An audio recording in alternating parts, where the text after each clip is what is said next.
All right. Now we wait. Here, let me turn that down a little bit.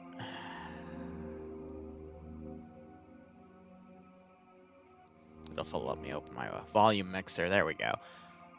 All right. Everything should be good.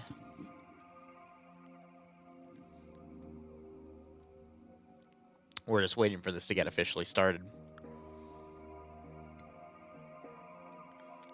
So, how are you all doing? Basically, to click out of that right now, we're waiting for the server to officially start. So, after that, I've got a reserve slot, got an Alt F4 myself, and then we'll be able to spectate on this nice little match here. So, we'll see how things go. Hopefully, it'll be a-okay, but you never know. Things might randomly blow up again. But I hope you're doing a-okay. Was hoping to get this started a little earlier, but they're just trying to get everyone in on everything here. Looks like they're going to do a briefing in a little bit. All right. Here, 1 second. I'm going to turn the music down a little touch. There we go.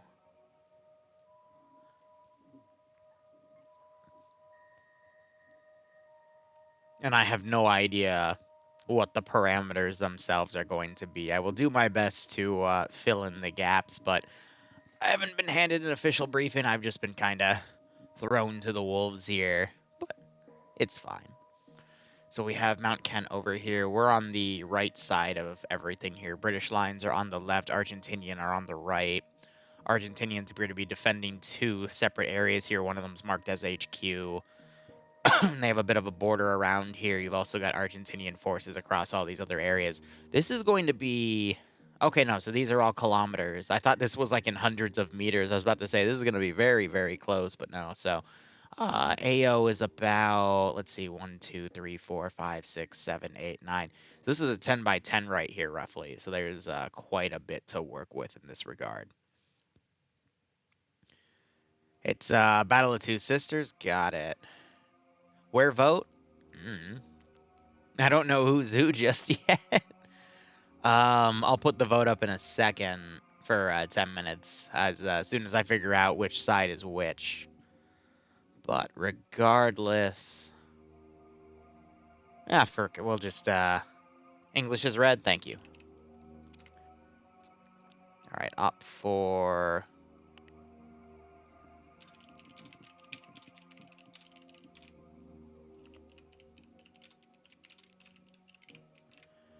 Let's see. We have green for Argentina, and we've got up for, which are the British. I'm going to set this for, yeah, let's do 15 minutes.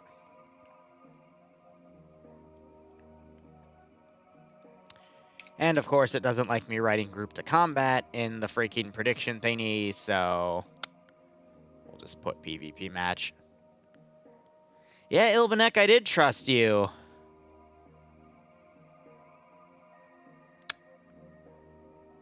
Because, you know, I work with you and stuff, so if it turns out you're wrong, I'm going to be kind of annoyed.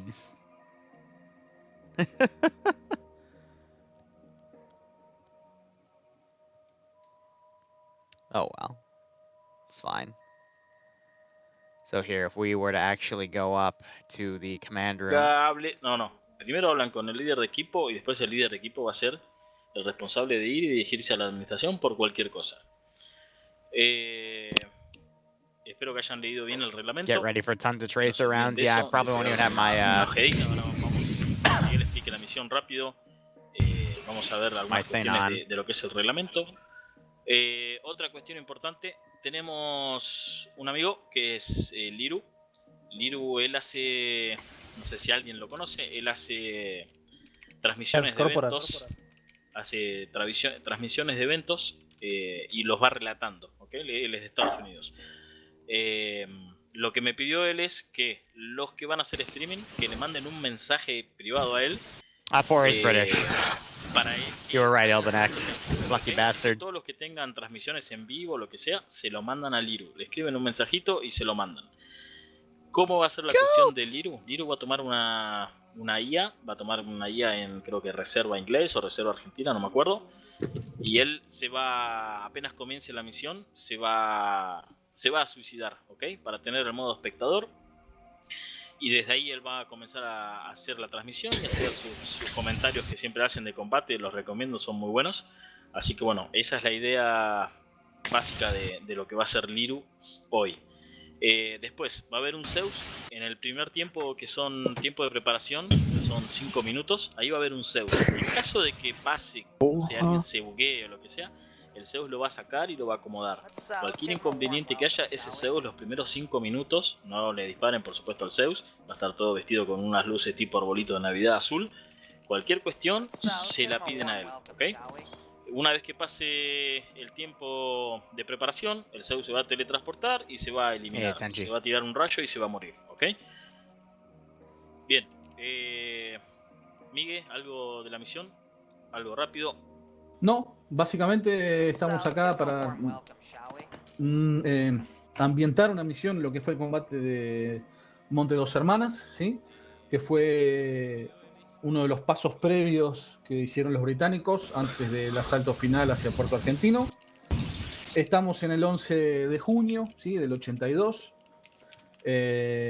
donde los británicos, mediante el 45 de comando de los Royal Marines, realizaron un asalto sobre este monte que tiene dos colinas, por lo tanto se lo llama Monte Dos Hermanas, al mismo tiempo que atacaban Monte Harriet, ¿sí?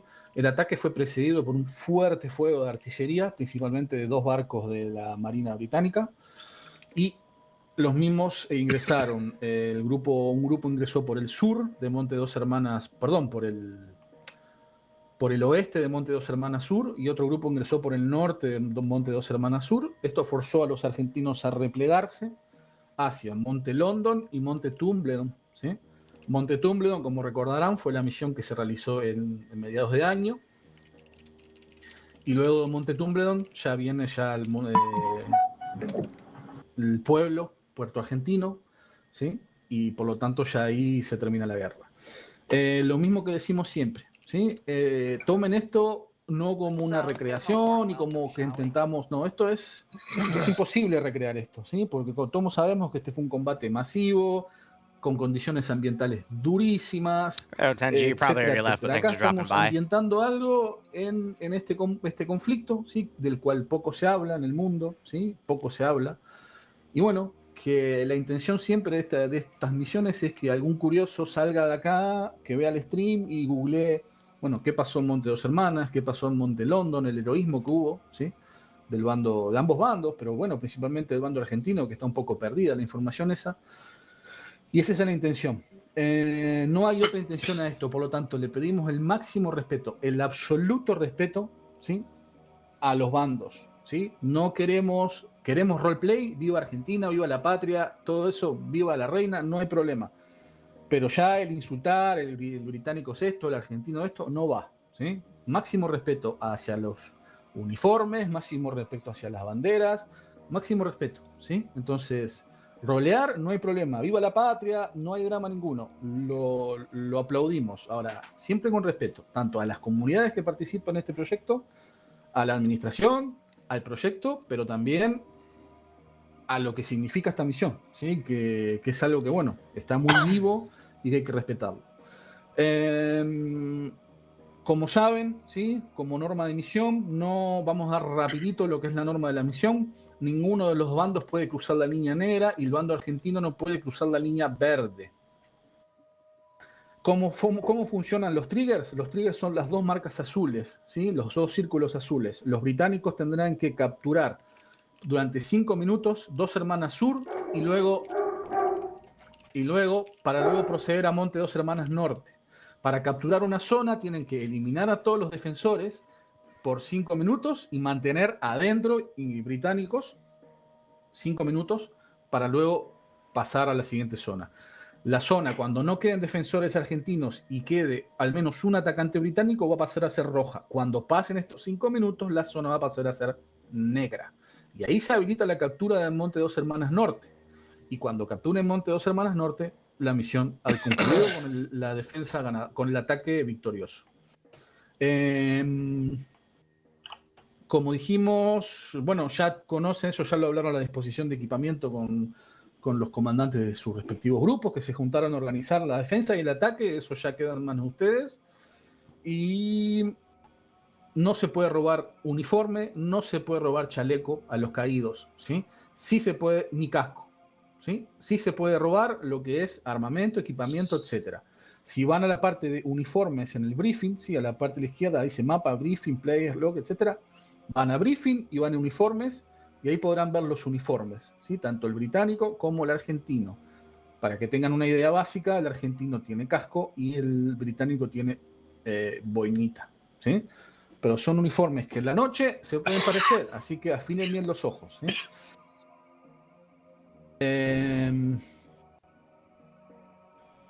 No mucho más, Leiden, ¿tú querés agregar algo? La misión, nada, por supuesto, saben que tiene una sola vida, no hay respawn. Presten atención, por favor, el comportamiento luego en el Task Force, luego de que alguien muere, que hay un montón de gente. Ojo con los comentarios, no hagan ningún comentario negativo, ni de una comunidad, ni de alguna situación. Comportamiento, cuando salen del TS lo mismo, porque por ahí uno sale caliente por algo, lo que sea, y no, mente fría. Eviten cualquier cuestión, lo de siempre, los que participan siempre en los eventos saben cuál es el comportamiento, ¿ok? Entonces, eviten ese tipo de cosas y como dije, esto yo sé que la adrenalina en una TBT está a 150.000 por hora.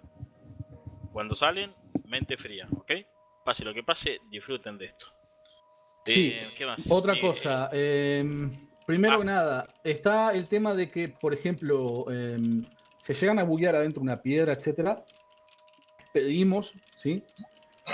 Que se desconecten si están adentro del trigger, ¿sí? Porque si no la zona no se va a poder capturar. Si no pueden salir, se desconectan. Segundo, si alguien quedó vivo, está muerto, le puede mandar una foto a la administración, ¿sí? Diciendo quedó una persona bugueada en tal lugar. ¿Tá? Eso que lo haga un comandante de comunidad, nada más. ¿Qué más? ¿Leiden algo más? Sí, si se quedan bugueados adentro de una piedra y saben que están bugueados porque están viendo otra, no disparen, no hagan ninguna acción que les dé ventaja estar adentro de una piedra. Hemos testeado piedra por piedra, pero esto es arma 3 y como ya saben, puede llegar a pasar. Entonces, si se buguean, no aprovechen esa ventaja o para ver detrás de las paredes, para disparar. Cuestiones importantes, el tiempo es 1:20. Hay algo que lo queríamos hablar con los comandantes, que es en caso, por ejemplo, sobre todo del lado del asalto. Si el asalto quedan pocos jugadores, voy a dar un ejemplo, no sé, quedan 5 jugadores y de la defensa quedan 40, que no sé, por dar un ejemplo, no tendría chance el asalto. Lo que le pedimos es que al comandante de la misión, si está vivo, o a un subcomandante o lo que sea, que esté muerto, avise a la administración, porque ya no tendría sentido y pasaríamos a otra misión, ¿ok? Pasaríamos directamente a la vuelta, para no perder una cantidad de tiempo en esa situación. Tiene que ser una situación que ya sabemos que no va a ganar el asalto, ¿ok? Y la otra cuestión es si queda un inconsciente en la zona final, o sea, un defensor en la zona final inconsciente, pasado de entre 3 a 5 minutos, que sabemos que no se va a levantar, por dar un ejemplo, se va a dar por capturada la zona, ¿ok?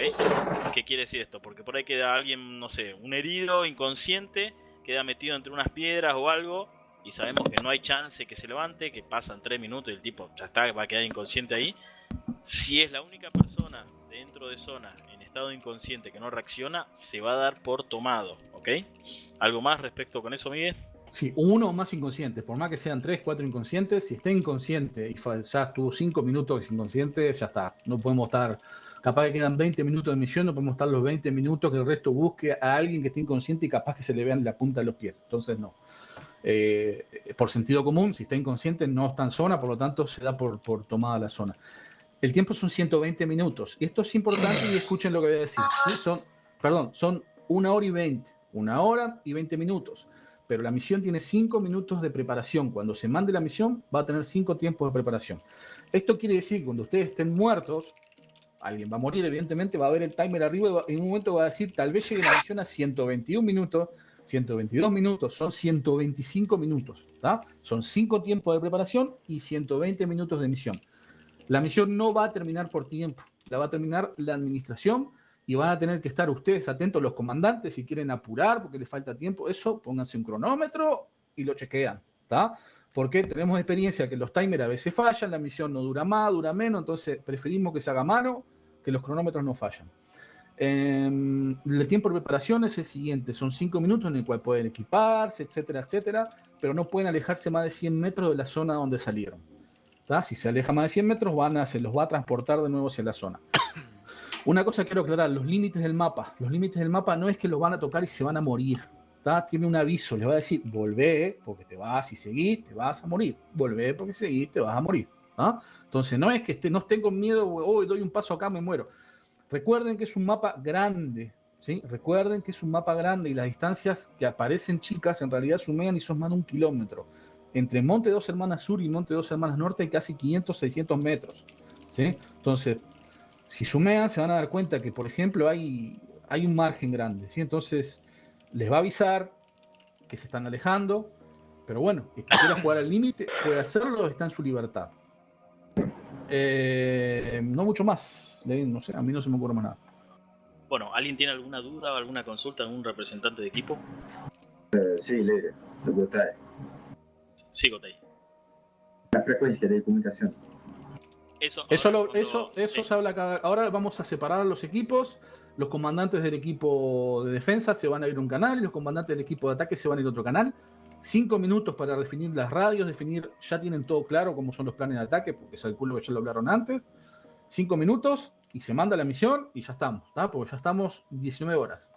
Bien, para ser rápido, todo lo que es bando ataque, todo el bando ataque se va a la sala 2. Sala 2. En este canal va a quedar el bando defensivo y los comandantes de la defensa van a sala 6, comandantes de ataque van a sala 9. Comandantes de defensa, sala 6, comandantes de ataque, sala 9. Orga, sala 2. Juan y Veneo 9. Voy.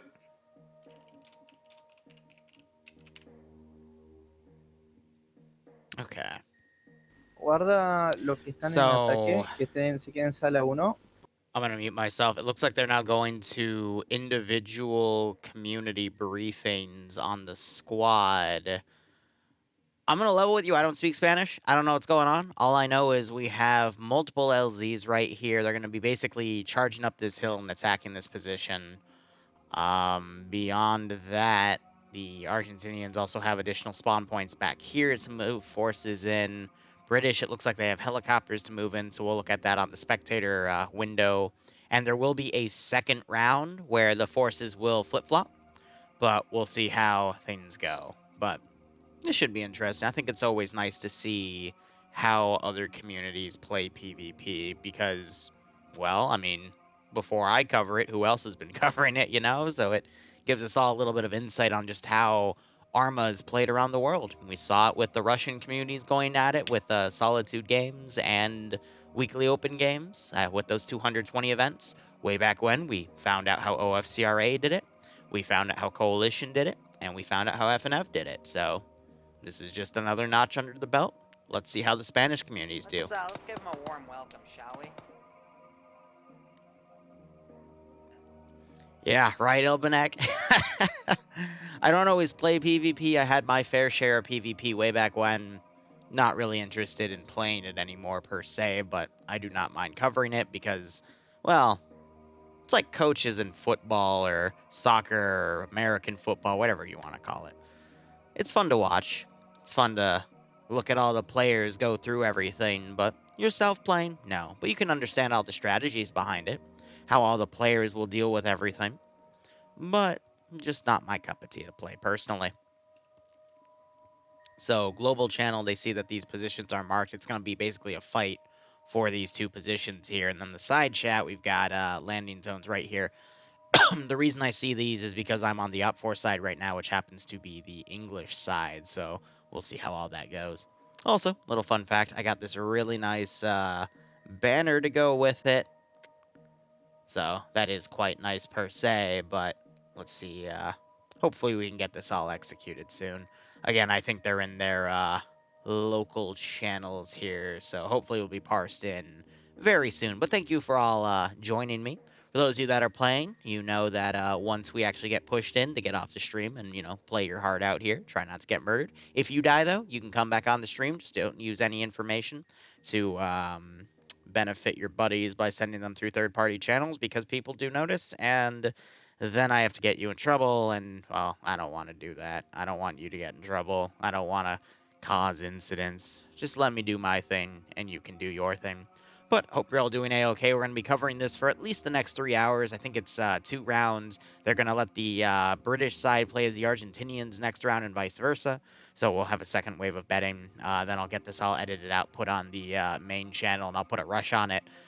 So basically, I'll just take anything that's uploading over the next few days, push it off to March, and front log it there, and then put these videos on, because why not? Otherwise, we'll see how all this goes. And yes, Ilbanek does like to vote on himself. But Ilbanek, I'm curious, where are you going to be playing now, since you're not going to touch OFCRA anymore?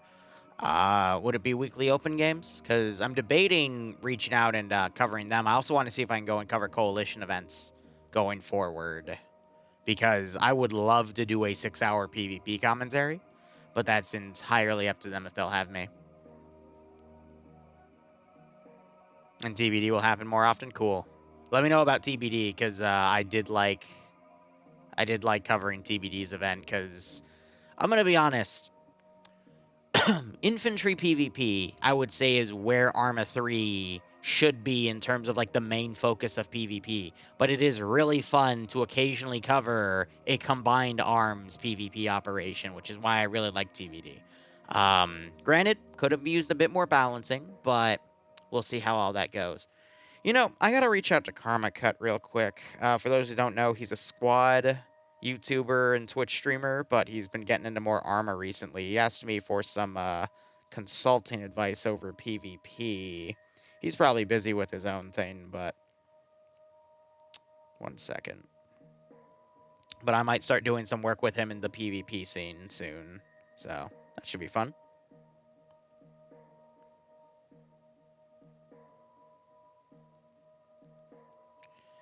So let me shoot him a message.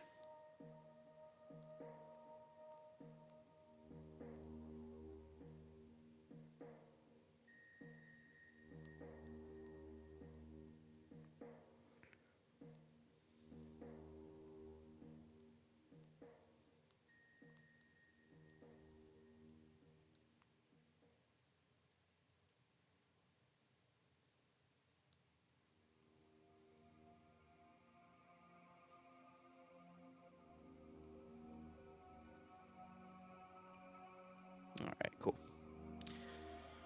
I try to be social, Don, the reason Ilbanek's comment was held for race, ethnicity, or religion is because WOG is slang in Britain for something. I don't know what. I don't really care to look up why.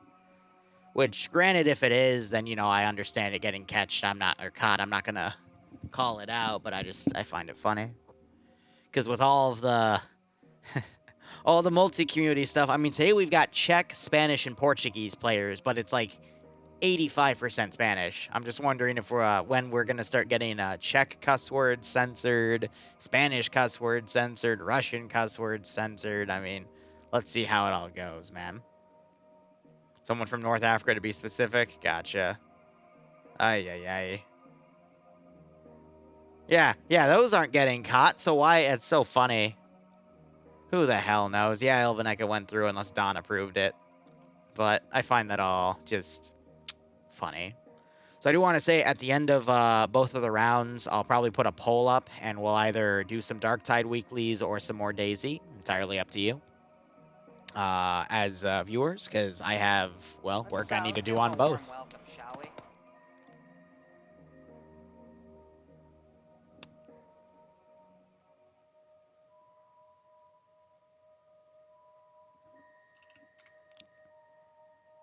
Okay. 1 second. I was just told I need to put that back on because they don't want me streaming the planned attacks right there. Whoops.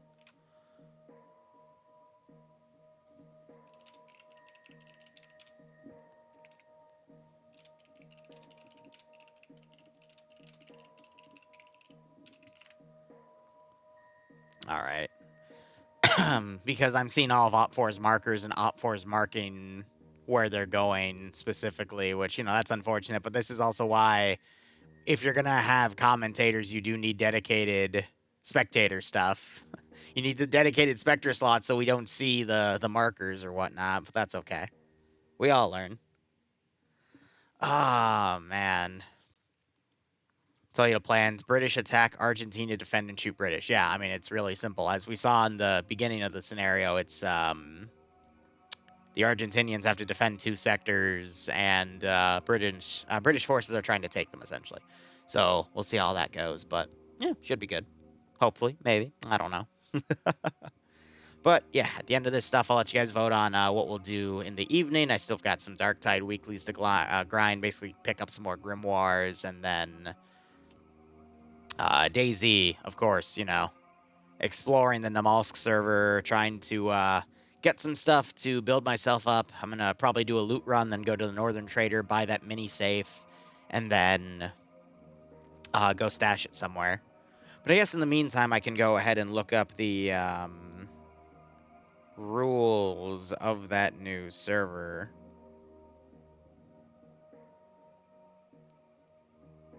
But we'll go from there.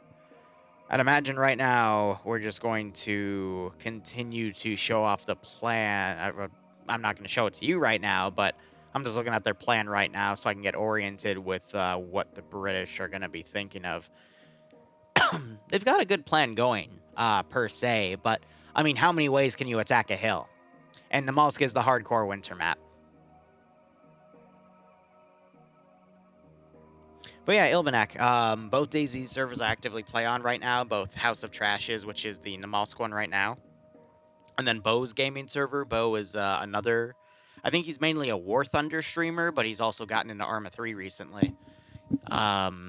He runs right now a Livonia server, which you do need the CDLC from DayZ to play on.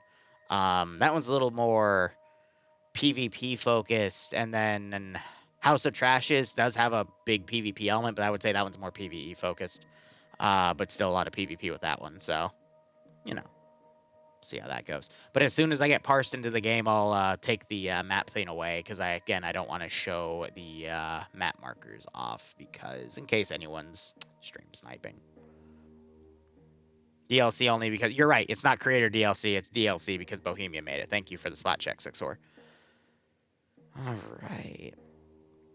But how is everyone's weekend? We're going to basically be streaming into the late evening. I'm going to drink the rest of my homemade cider here because I want to empty out this other jug so I can fill it with mead to store it for another few months.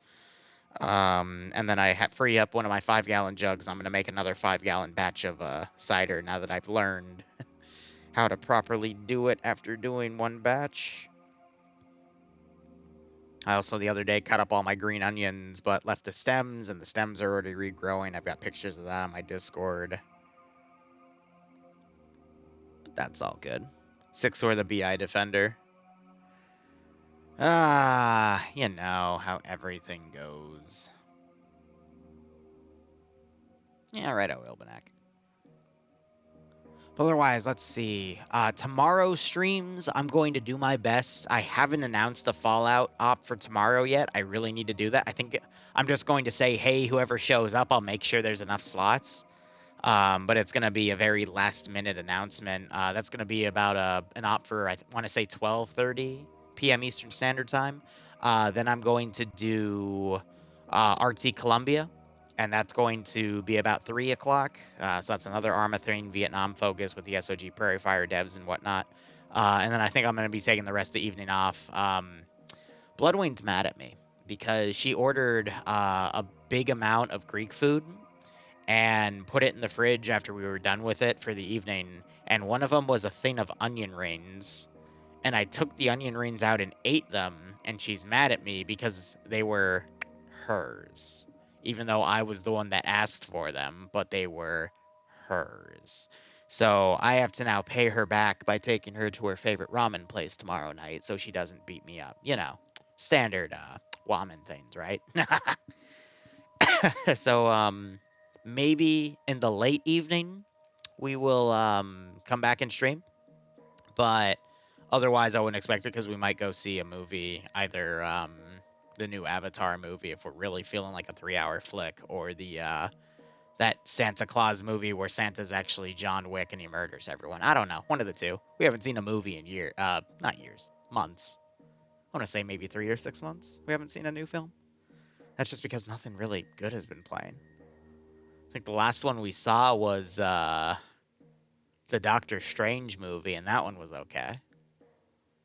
You know what I mean? Like, there hasn't really been a lot in the theaters, you know, that's been going. The Doctor Strange movie was all right. It wasn't. I wish they did a little bit more with it. It was cool. Don't get me wrong, but you know, almost every Marvel film is cool. I'm not really interested in seeing Black Panther at all, personally. Because I usually like to look at reviews of movies from a mix of different YouTubers, and that kind of helps sway my opinion. Which, I mean, for example, Avatar, some are saying it's great, some are saying the plot, the whole plot of it's kind of screwed up, but I still have an interest in seeing it, because a movie like that you go and see for the damn visuals more than anything else. But Black Panther, I mean,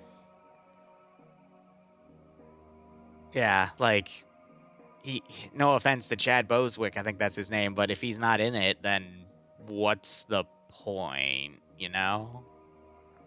They could have recast the Black Panther, but they didn't. Instead, it's just another female character taking the mantle, which has been the theme of almost every Marvel movie for the past few years, and I'm kind of not, how would I word it? I'm kind of sick of seeing the same movie over and over again in a different costume, if that makes any sense, you know? That's just my cup of tea.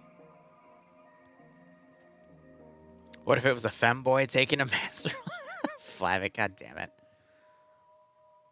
It was mid and you're black, gotcha. I mean, again, like,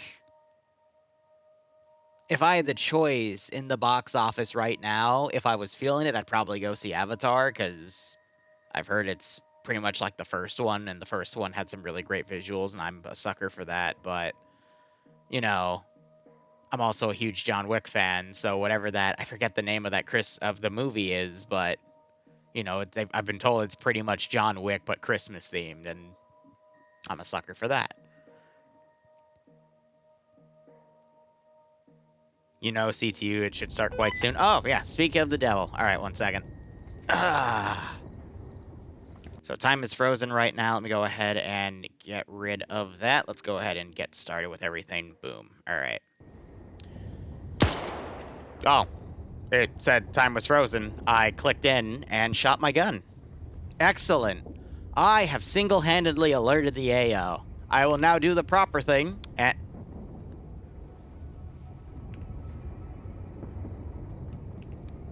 Son of a bitch.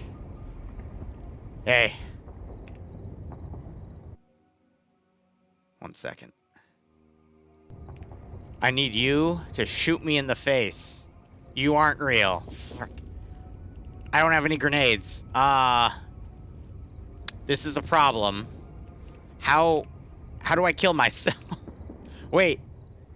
How much morphine do I have? I only have 1? Frick, I can't How do I kill myself? Okay. Liru's gonna have to get creative to get into a spectator role. I'm checking for grenades.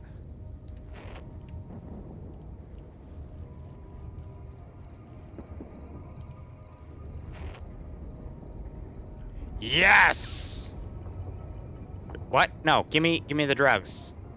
Give me the drug. God damn it. Okay. Yeah, that's what I'm thinking. I'm just gonna rocket myself.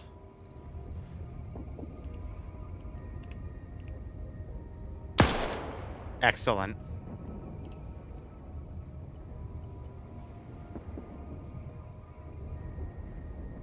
Okay. Look, modern problems require modern solutions. Who the fuck is that?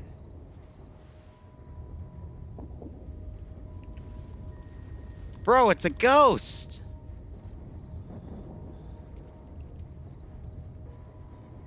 I don't even know where the fuck we are. I think that's the admin.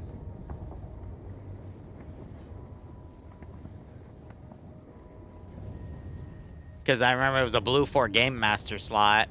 So maybe if I talk to him.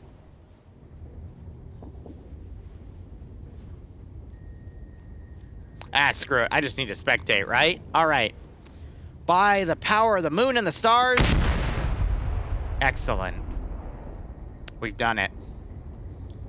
Yes, that was the Game Master over yonder. Alright.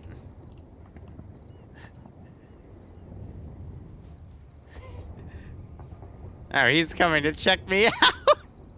It's okay. I swear to God, this was normal. All right?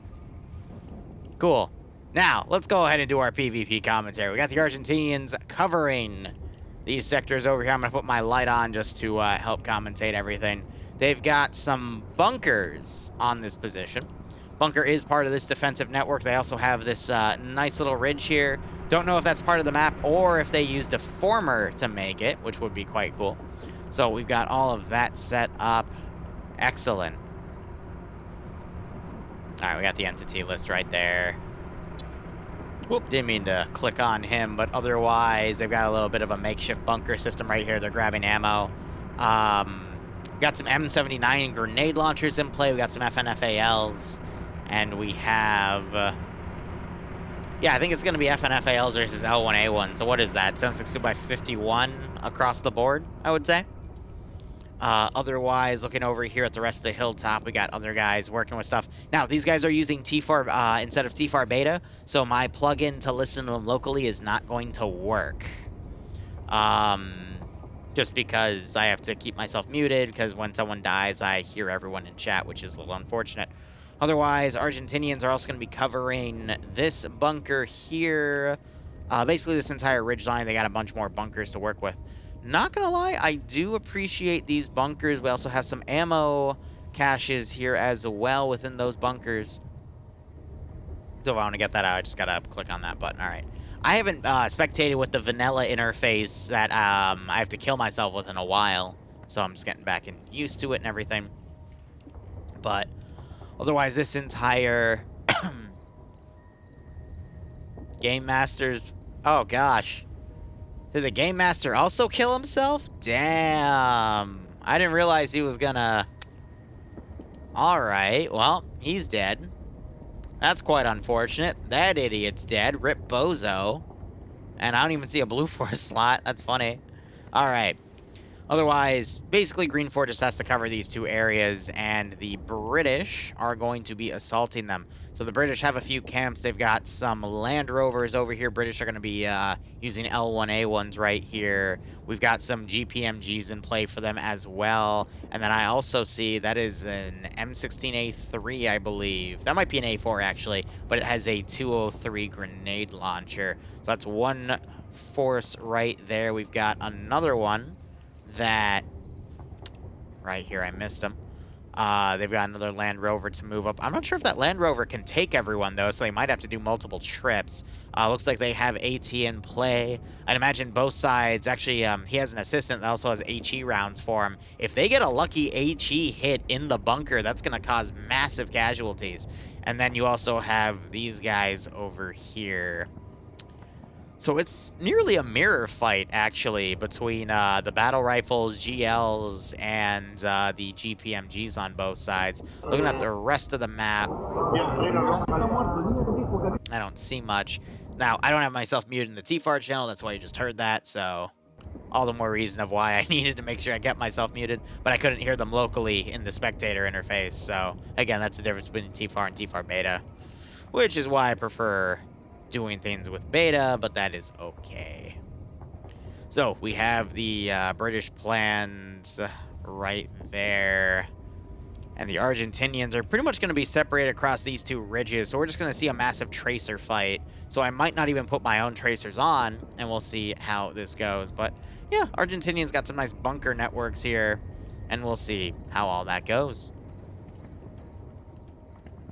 Normally, I would shy away from using a lot of rocks to make bunkers as a Zeus and Game Master and Mission Maker, but because this map is literally, like, rocks and deformed terrain, there's no buildings, there's no structures, there's no nothing, you can get away with doing shit like that.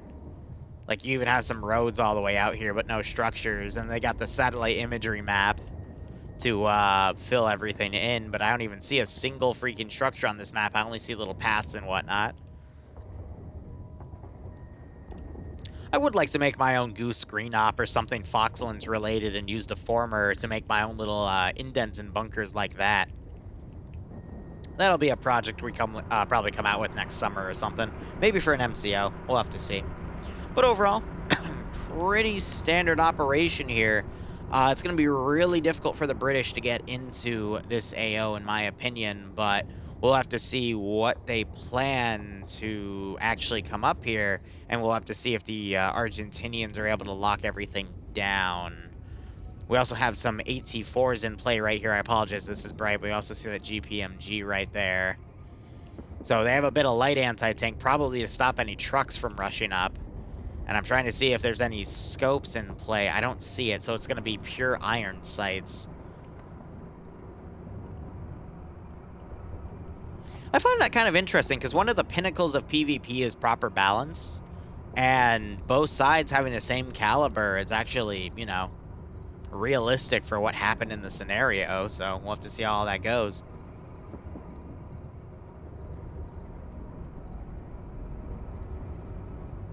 Reminds me of Falklands map a bit. Yeah, because it is Falklands. Alright. Oh, this is an hour 20 mission. Wow. I'm going to be honest with you, though. I do not see this lasting an hour and 20 minutes, the way the British will come up and whatnot. I see this lasting half that time. But if these are 2-hour rounds, then we could be here for a while. But even so... What, we have like 2 or 3 kilometers of walking distance, and then... The AO as... Yeah, I don't see how this could go past an hour, to be perfectly honest, but that's entirely fine with me. It's technically... I actually could be wrong when I say this, but when you say AT-4, that usually means an M136, which is much bigger than an M72 Law. Because an M72 Law is much more compact with a smaller rocket. I actually don't know which mod it is specifically that does this map. I think it's literally called Melvenia, or whatever Falklands style name it is. I've seen it before. I just don't remember the exact name. Because I was looking into doing a Falklands scenario way back when, but this was before Deformer came out. But I was going to do a full map conversion, which I'm doing right now for a 40K community on Altis, but I have to pick and choose my time and where I spend everything. But I'd imagine Green 4 is literally just going to hunker down. I don't see any units going out and doing any scouting. Op 4 might just divide their forces evenly and hit both of these spots, but we'll just have to see how things go. AT-4 wasn't around for the Falklands, I know, but they probably did it for balancing, Tulip. PvP in Arma 3, yes, they try to get everything right that they can, like the weaponry, for example, I think is pretty accurate on both sides except for that AT-4, but they gave Green 4 and AT-4, I guess, to prevent any trucks from just rushing up with Op 4 players, and that's just an example of some of the decisions you do have to make these scenarios properly for the sake of balance. Which, granted, I actually don't think is necessarily needed, because the only thing Op4 has are those Land Rover trucks. A GPMG or a well-placed M79 round would have actually torn through it, but I think they wanted to give Op4 a shock weapon. So that's what they decided on. And again, every community is different in its balance. Do I always agree with it? No, but we have to respect it. Because it is difficult to raise, 100, 120 players to play an event. Yeah, unfortunately, Goat Ridge does not seem to be present in this scenario. It's back there instead. I'm gonna have a swig of my cider here.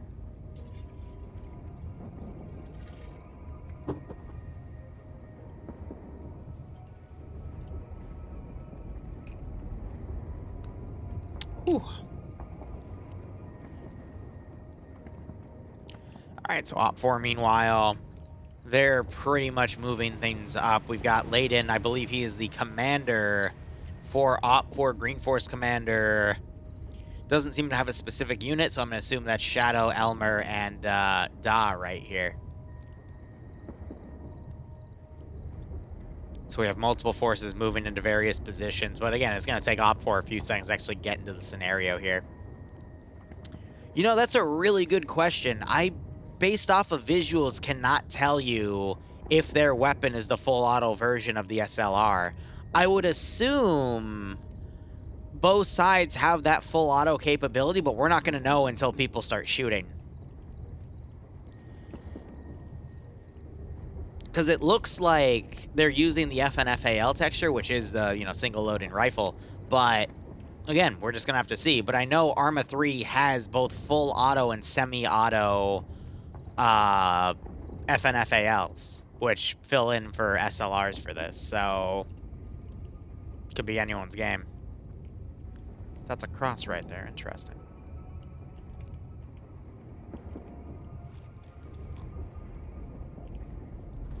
Oh yeah, I've been told this is also going to be a pretty heavy tracer fest. We got some flares going off on the side. They're, I guess, practicing the illumination rounds. But those do illuminate really well. They're quite pretty, but I think they only last for 30 seconds.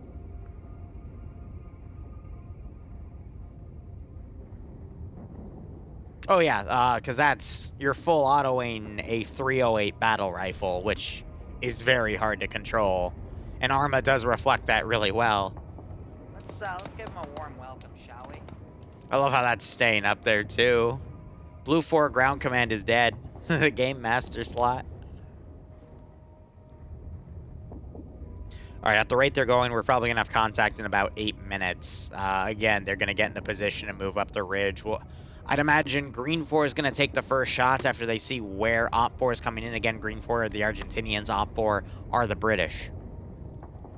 So we'll see how all that goes. Otherwise, I hope you all are having a wonderful Saturday evening. Or Sunday morning, depending on where you are in the world. And I don't think I have any major announcements at the moment, other than, just continuing everything. Again, when both the rounds are done, I'll probably put a poll up to see if you guys would rather watch DayZ or Darktide, because I could do both. Either or. I still have Darktide weeklies to get done, and I want to screw around on the Namalsk server.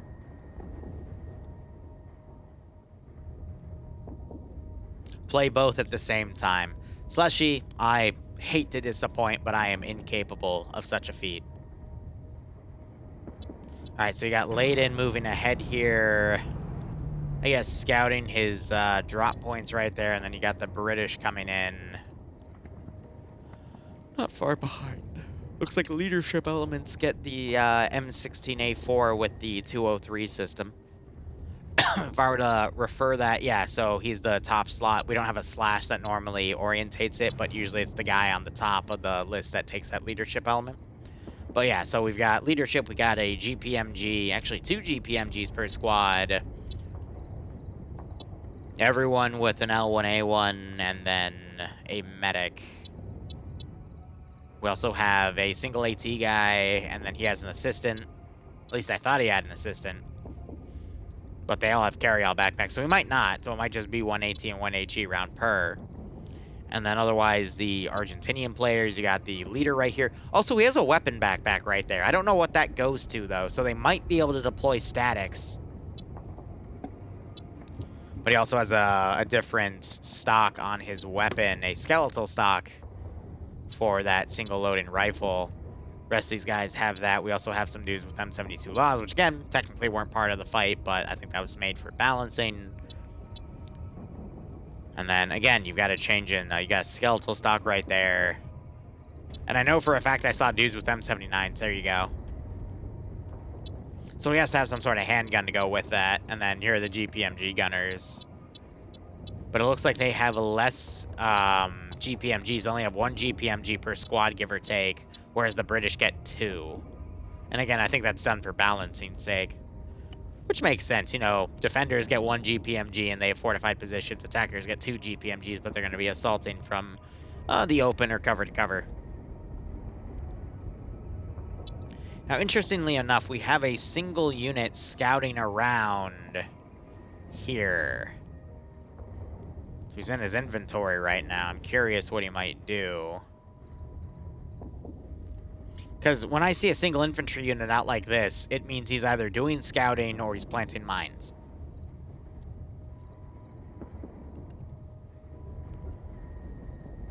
So we'll just have a look.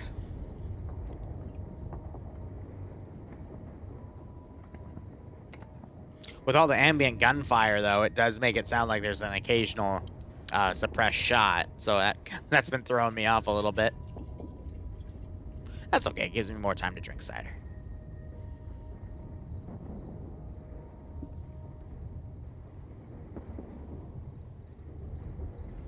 And for those of you new to this interface, no, me illuminating him like this is not reflected server side. So the British aren't going to see a random spotlight over this one dude. Once in a blue moon, I do get that question. That would give me way too much power to cast a curse people, because I'd just light them up and go, here they are, shoot them. Give me content.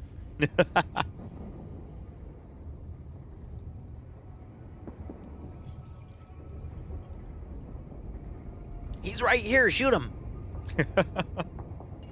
So I think he's just going around and scouting around here.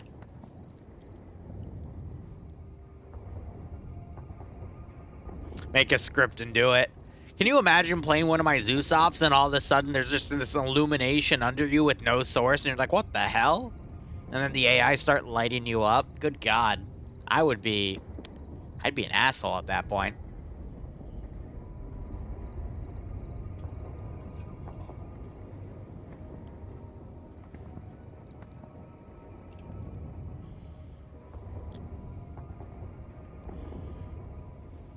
Alright, so first point of contact, in my opinion, is probably going to be right here. Now, this ridge does give Op 4 a lot of room to move up. Green 4, I feel like, are going to... They've got ridges, but Op 4 have a lot of units to come over here. This fight, I feel, is more even, but... I don't know. I feel like Op 4 have a good advantage for this one fight. Let's go ahead and look at the line that Op 4 needs to conquer to get up here. The best way for Op 4 to hit this position is if they come along the right flank, get into the high ground, and just flank these bunkers, because attacking from down here is going to be hellish. Now, granted, you could have Op 4 put a squad right here and distract this line, and then have another squad come around and flank it like this. Green 4 right here, best way to attack it, honestly, is from this ridge and you just move up. Take the left side. You can sneak units around on the left, put them around. You can also have units in the far area sneak all the way around, then come and hit this rear. But once you take one spot, you have this massive open area that I'm assuming the defender would then turn guns to hold. So it's really... These are two separate AOs that aren't really in the best positions to support each other than covering this open field here.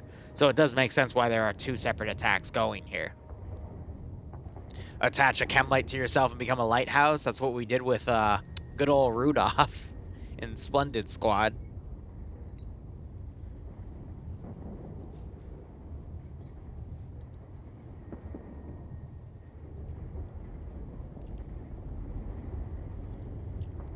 But this is going to be one of those ops that really just relies on the PvP. Because at this range, there's no proper way to tell what's going to happen. Night vision's not too bad to look at either. Thermal's not too bad either, so we'll be cycling through.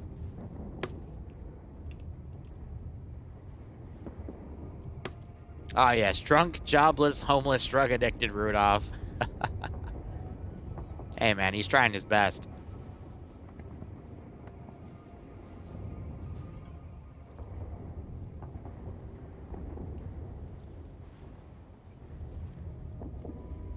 Still gonna be another 5 or so minutes. Looking at Op 4, though, I think they're starting to feel up the terrain right here, giggity. And they're just gonna move up these rock areas.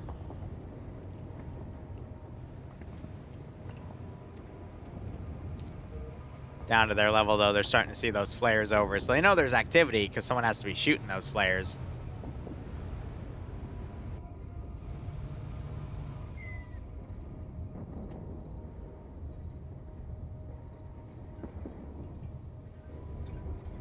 Top, technically I am hydrating right now, but it happens to be with homemade cider. The suspense is killing me? Yeah.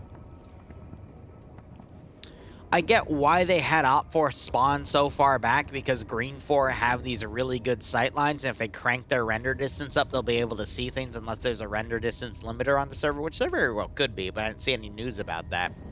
So, with this being a 2-hour op, it's literally giving Op 4 all the time they need to make their maneuvers to get in, and then it's going to be just a lot of shooting back and forth as Op 4 desperately tries to maneuver on the Green 4 positions. Now, in the Falklands War, the British had air superiority, and they were dropping bombs on Argentinian positions, and they also had a lot of artillery support. Argentinians also had artillery support, but as soon as they used it, air support would take it out. So this is what happens when you don't have that support on either side.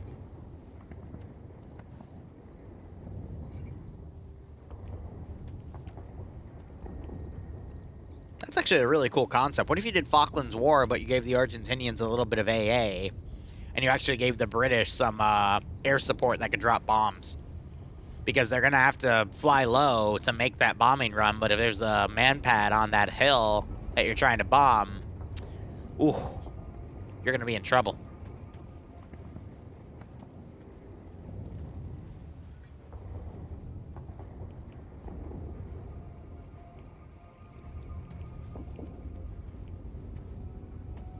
Actually, you might be right, because I remember it was a lot of AAA. It wasn't necessarily a lot of AA. Difference is anti-air versus anti-air artillery. Anti-air artillery being like CU guns and stuff, things where you'd fire bullets in the air essentially. AA would be missiles. I don't remember how much anti-air the Argentinians actually had. They had a lot of AAA though, which again would be cool.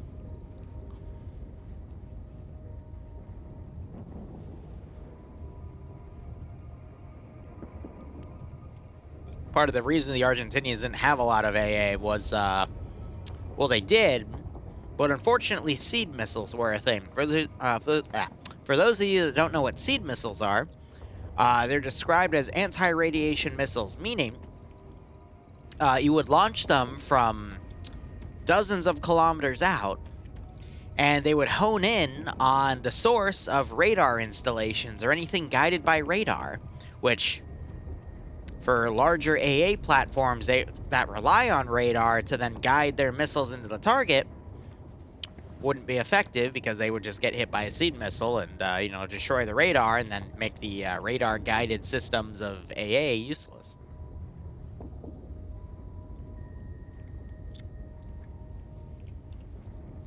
So this is the forward element right now. Having a look, they are the closest. No, actually, that's debatable. They're about 400 meters away. This group is also a little past 400. Welcome, shall we?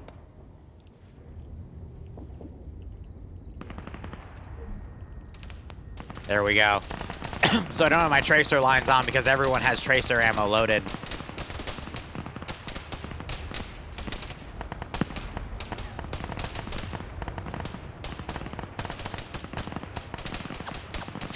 So right off the bat, someone else is dead, but he's at spawn. Tio here, though, has also died, though, so it's not going to make their arrows disappear.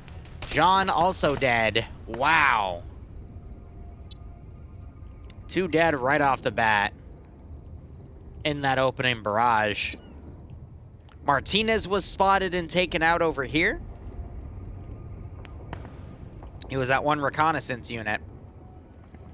But that, to me, shows that you get hit once with one of these rounds, you're going down, which means there's not really any body armor usage, which is fair for the fight.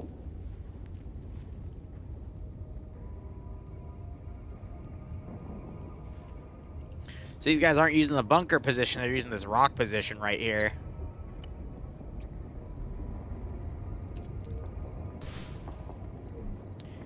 They might have eyes on those units in a second. Looking about the flare.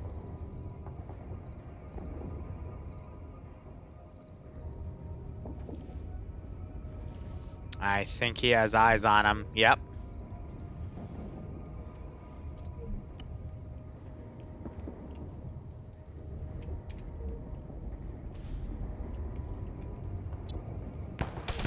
There it is. British have the GPMG front, so they're firing.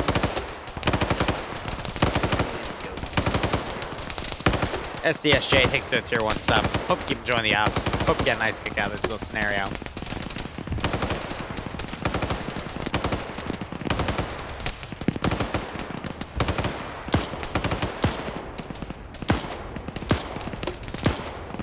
It's assault on Monster Hermans,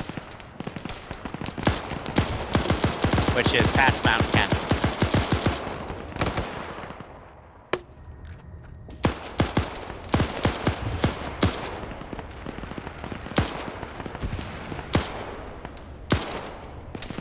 Gotcha, Millennium. Thank you.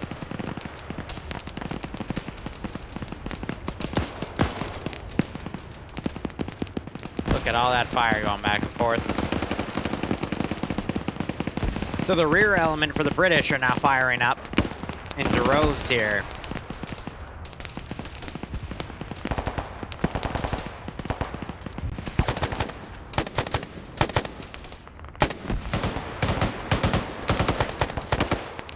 I'm trying to see if those single SRLs are full auto or single shot. AT going back and forth. Maybe that's why they're not using the bunkers, because they know that'll be AT bait. That round actually detonated early in the air right there. Its fuse ran out.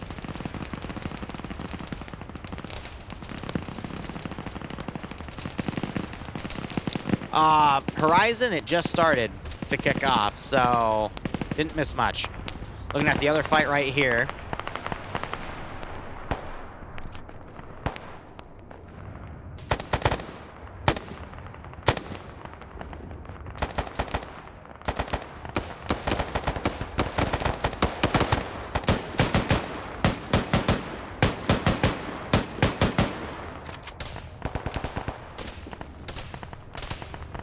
Oh God, no. Of course, there's some green on green. People get confused.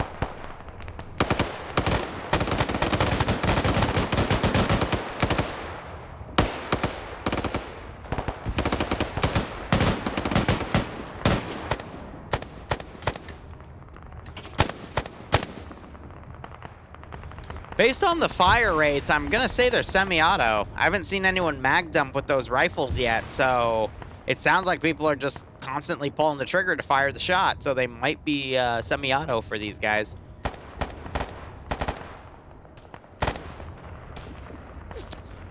Okay, no, based off of that, the quick that's at right there, I think they are full auto, my bad. So I would say the Argentinians are full auto. That just confirmed it for me. Yeah. Argentinians are definitely full auto, because that was one of their rifles going off. So the British are probably single shot. All the rounds you're seeing right now are their GPMGs firing because they have 2 per squad. And this is 4 squads assaulting right here.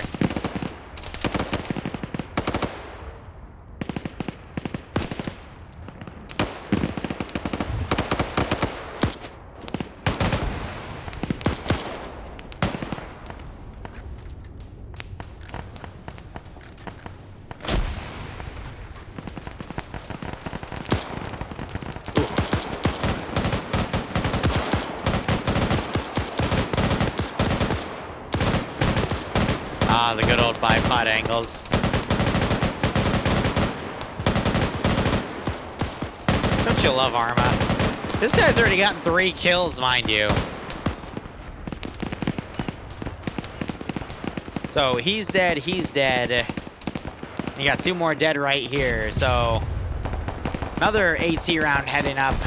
That was on this right side, this partial bunker, that's cleared out. Gotta remember, with this being the vanilla interface, these don't disappear when they die. Oh, they got flare launchers as their secondaries. Interesting. So yeah, GPMG's doing a majority of the work here. Getting a good chunk of kills. Ooh, AT round comes in. Definitely makes him pull his rifle out. He's leaning right to stay in the cover right here with the rock.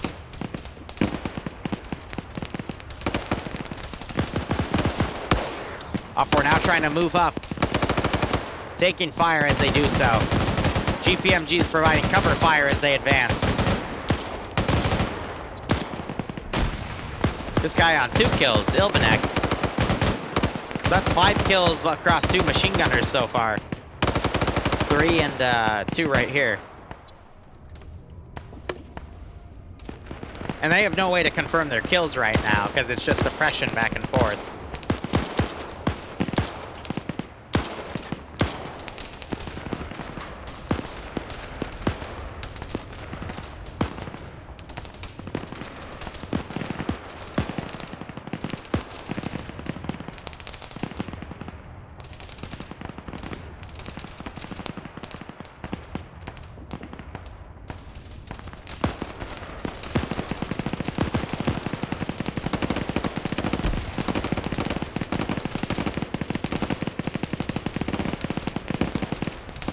Got M72 lock coming out now.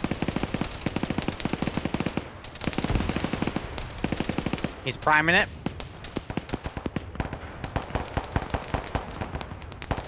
And he puts it away last second because the smoke's too thick. They're right on top of the Argentinians' position. They've only got a few guys out here and a few guys on that bunker. They still have their GPMG gunner and their M79 guy. This could be devastating for the British if they are detected. Those 4 guys are down. We have another guy down right here. Ooh, AT hits the bunker again. I think they heard them coming. They know. And they've got the GPMG forward. This could be devastating for the British. Rounds begin. Point man is taken out. Oh, but a GL goes off and takes out the 2 guys on the ridge. Ian is knocked on con. And I'm not sure if Sabolt there is still alive. Grenades going off. That finishes off Ian there. Both of them are down. Zendex taken out. These 2 men still on point now. Most of this ridge has been taken out then. Wow. But there are still only 2 guys on the forward element. You got this machine gunner out here providing a distraction here, just randomly spraying out up on that hill to try to draw Argentinian fire. And you still have the rest of the force right here. All along that ridge. Doing a quick check, I want to see how the other guys are doing right here. You got these long-range fights with the other sector. Not a lot of cover for the British players here. They've already been taking some serious casualties. And they've actually been forced to pull back to their vehicle right here. They might try a different strategy to actually push up. But right here is where the major fight is on this side.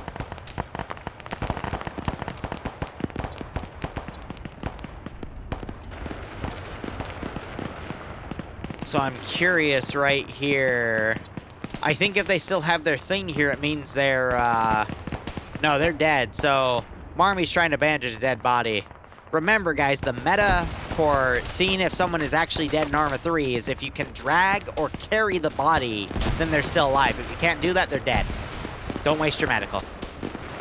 These two are up here trying to do medical on this guy, but unfortunately, I don't see a symbol on him, which means he is dead. Great grenade to whoever threw it, but hey, sometimes you can't save the point, man. More AT coming up. That was an HE round. Oh, and that explosion, I think, just took out Malario. He goes into unconscious animation. Could still be saved. Gabriel up here is dead. I don't see a symbol on him. More AT going up. It's just short. And Green 4 doing their best to hold. We have a Seagull. Oh, they got the spectator Seagulls out. For everyone that died, so everyone's got a Seagull to spectate. That's cute.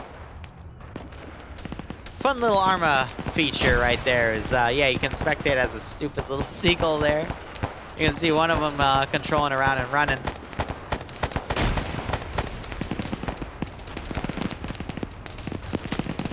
Matt here trying his best to hold out, but there's just an onslaught coming.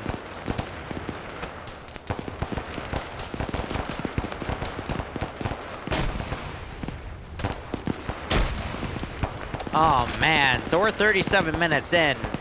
And that includes a little setup and safe start time. But, yeah, I want to say about 20 minutes in with maneuvering. I don't see how this will go past an hour 30, to be honest. Because at this point, there goes Matt. His symbol's gone, so he was just taken out as British forces are now coming up on his bunker. But these guys are going to take over this position, move into the other position. Argentinians, I'm giving them credit here. They're trying to maneuver some reinforcements up to that hill, but 3 guys is not going to make much of a difference when you've got British forces right on top of this position. And you got 1 survivor right here. This is one of the medics, I believe. Mari is now pulling back. Marmy, excuse me, there's an M in there. But everyone else has been thoroughly taken out.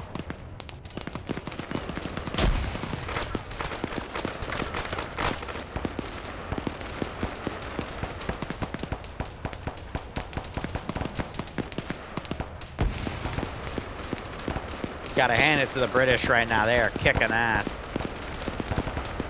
And taking names. Just the spectacle of the tracers going back and forth.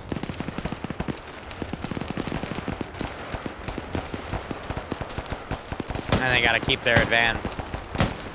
So you got him single-shotting that GPMG into this bunker because he sees movement in here.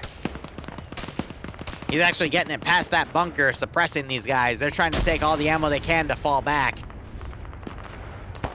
Oh, it's a mess right now for the Argentinians. Jeff, I wouldn't say anything funny has happened in terms of highlights. It's just been... I wouldn't even call it a slaughter either. It's just the British fighting hard to get up to Argentinian territory here. And now they're starting to enter the sector. Argentinians making a secondary defensive line deeper past, but will it be enough? Tiny bit of green on green, but yeah, nothing super major here.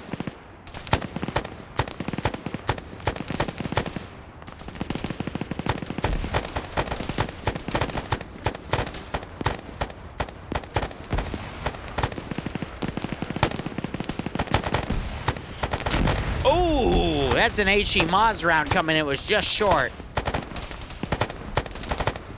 British forces, meanwhile, getting right on top of where the Argentinians' first line was.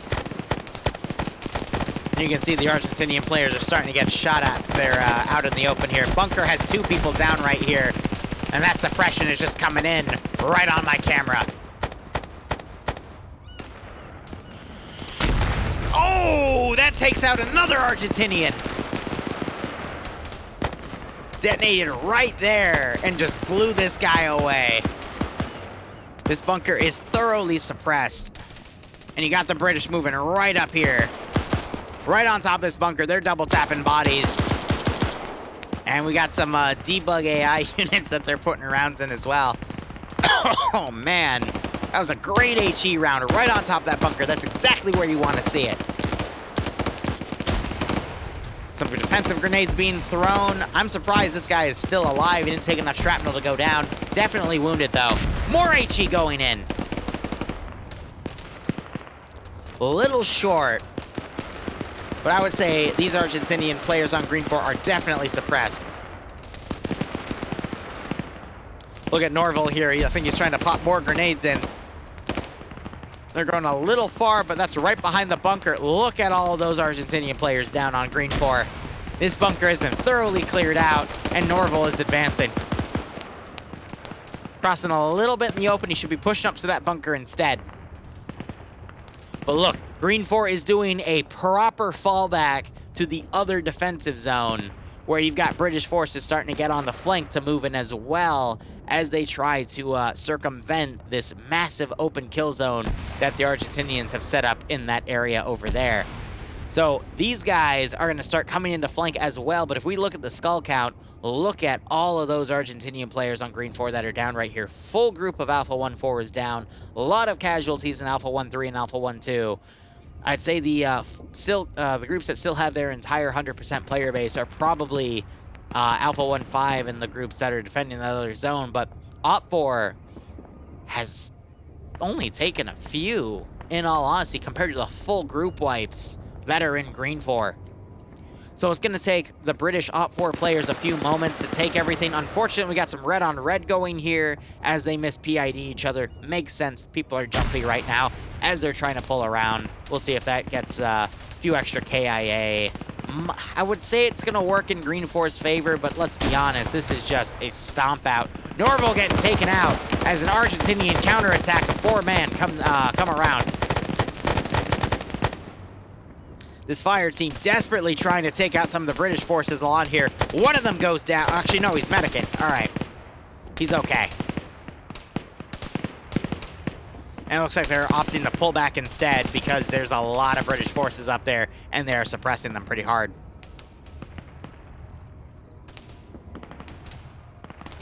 We got one crawling back after he did a little bit of medical for himself. And I would say Op4 have this position pretty well. There's only Stallion and, Station and Carlos in this AO. Grenades going off. That does a little bit of damage to Station there. GPMG starts opening up as well.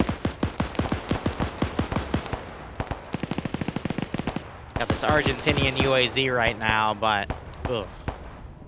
Surprised no one took it to fall back with it either. Instead, they opted to run.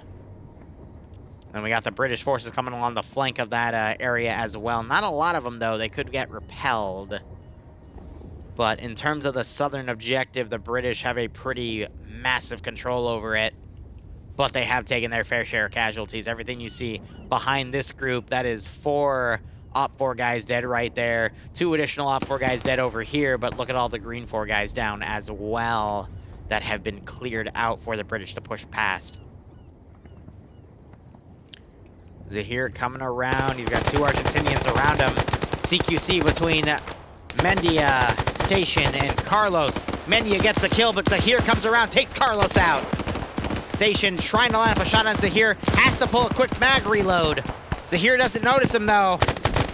Tries shooting him in the back. Knocks out Zahir, but now comes Michael. And Rennie, but there was a grenade thrown by Michael. Will that kill Rennie? No, it bounces further back, and that is that bunker cleared out. Meanwhile, the rest of Op4 on CTU pushing up. A grenade gets thrown. Ferrari and Vizard are taken out. But the only one left right here is Da, because the other 3 are down. He's fighting for his life. But the British have full control of this zone. As you see, it has now been shifted to red. And you're going to see the rest of these British forces come around. They're already taking fire, though, from the neighboring ridge. So you're going to have a long-range engagement here, but that's going to pull attention away from that British strike team that's going to start flanking and taking out that position. Da doing some self-medical here. He is set as the medic, so he should be okay. But we got Ziki coming around to the south. Might get a shot on Da from the rear. Ilbanek, did you die, buddy? How'd you feel about this? I feel like this is a little slower pace compared to other PvP ops, but my gosh, when it heats up, it heats up.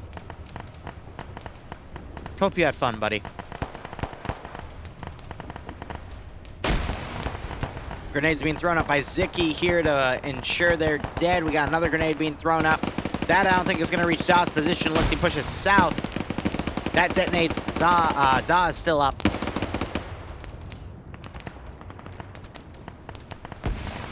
Now you got Zicky coming around here. Will he notice Daw? Yes, he does. 2 shots. Daw is dead. Literally flipped aside, and now we got this side to worry about. So the British are coming up. We got a bunker complex right here. A grenade goes off, takes out Yuri. AI being dropped right here as well. As we got Gardel trying to get into cover. Some fire coming out both from the British position up there and the Argentinians trying to fire along the flank as the flanking force of the British force fires into them as well. Gardel on the side here trying to suppress, but the British forces are in a really good spot here to flank, being suppressed by the other assault group who has fully taken control of that southern sector.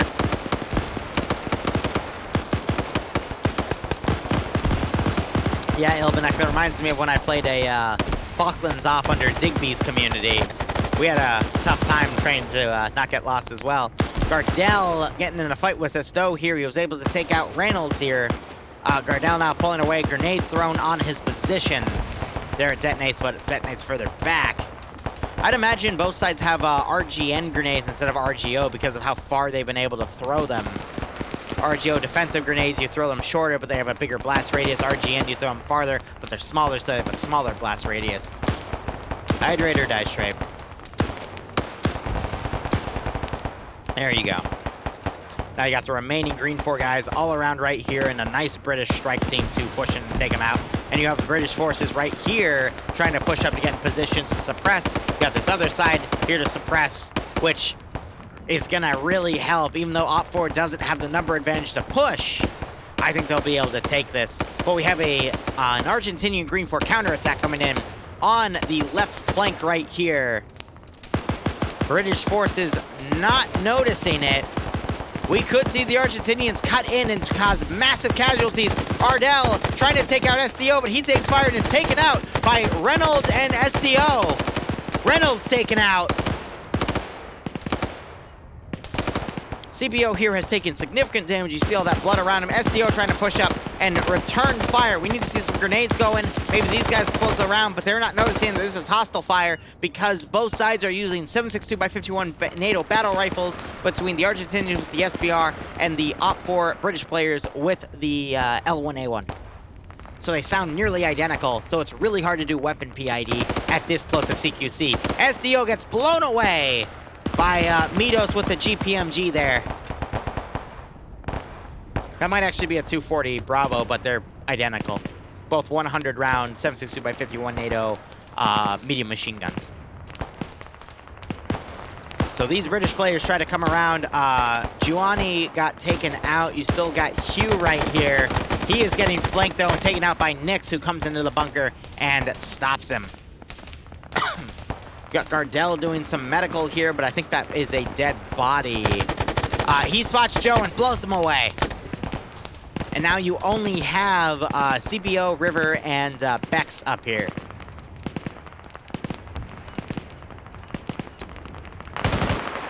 So we got Goaty here. He was firing into the vehicle, I think trying to get a proper bipod on it.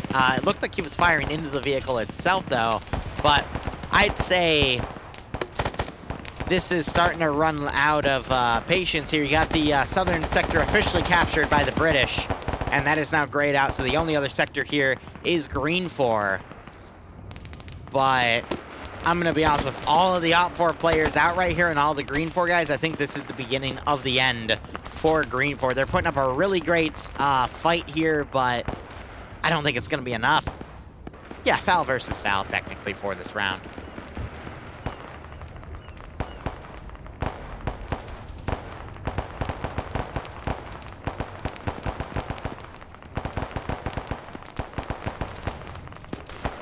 I'd say you have about a dozen defenders left. Let's do a quick head count. 2, 4, 6, 8, 10. Yeah, 12. No, 13. My bad. You've got Gardel pushing up, trying to find the remaining British forces here that did that flanking attack and execute them. Looks like Bex got taken out, so River is trying to do some medical, but he's not officially a medic, so we might not be able to bring him up. I'd imagine River might take that AT out and start using it against the Argentinian forces point blank, but right now what we have to see is the British forces sending another wave to attack, and there might not be much for them to send. Pap right here is staying low. His battle buddy over here, I think, went down. That was AC, because I think CMDT means Commodore, or it might be Commander. CMDT. I don't know. Never seen that one before, personally. But one side basically needs to suppress as the other side pushes in. Maybe we'll see. I feel like this side has a slightly better cover to work with right here on this ridge to push up, but I don't know. Maybe we could see the Argentinians repel both sides. There's a lot of time still left on the clock because these are meant to be 2-hour rounds. And like I said, this would probably be wrapping up around the hour mark, and I've hit that nail on the head. And you got to remember, there's still 10 to 15 minutes of time for safe start. Yeah, it might be Commandant instead with that T. I just couldn't think of the right word for it, but you're right. It might be that Millennium.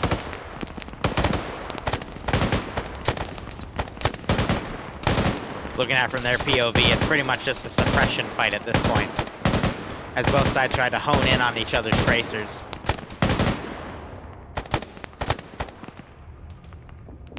I think the Argentinians have ammo in their bunkers, so they're fine to keep suppressing.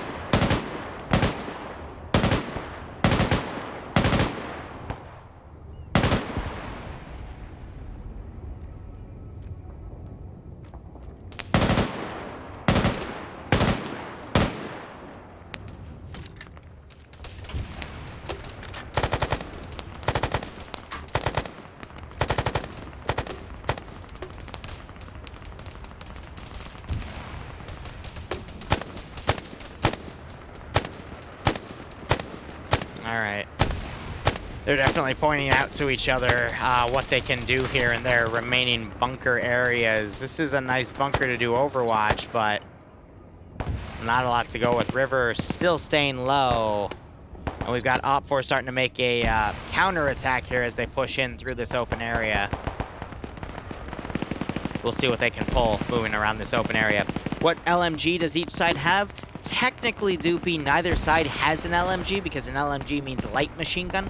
Both sides actually have medium machine guns, MMGs, and they're mirrored. So the British have the GPMG, the General Purpose Machine Gun, which is 100 rounds, boxes of 7.62 by 51 NATO. And I think the Argentinians have 240 Bravos, which is the American GPMG, which is also 100 rounds of 7.62 by 51 NATO. So both are identical. The difference in this round specifically is the British have 2 per squad and the Argentinians have 1 per squad. And that's because the Argentinians have the defensive advantage. And yeah, it's also FN Mag versus, yeah, pretty much FN Mag versus FN Mag. And then the Argentinians have the single loading rifle, SLR. The British have the L1A1, but both are 20-round 7.62 by 51 NATO battle rifles. The difference is the L1A1 is single shot and the SBR is full auto, which hasn't really made much of a difference because the suppressive fire has been a lot from the GPMGs on both sides, and with the British having 2 per squad compared to the Argentinians, they've been able to keep par with any riflemen on the Argentinian Green Force side that have gone full auto. But this is just a massive 7.62 by 51 NATO fight, essentially, in terms of the caliber of the round, which is a big caliber. So if you get hit with it once, you're pretty much dead. And we've been seeing a lot of people dropping like flies because of that. So British forces here have laid low. We got Aja up here, moving up with a captured M79 because that was only on the Argentinian side. And you can see he's firing to this position and taking people out with it. He's on 1 kill right now. The Maz was on the British side, but both sides appear to have M72 Laws, which are single-shot disposable AT launchers, which I think they've been using as shock weapons.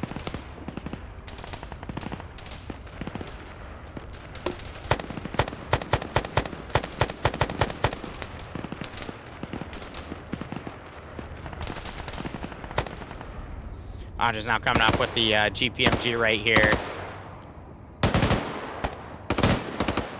See, that looks like a GPMG, though, but both are pretty identical. Aja, he didn't have a box loaded in his gun!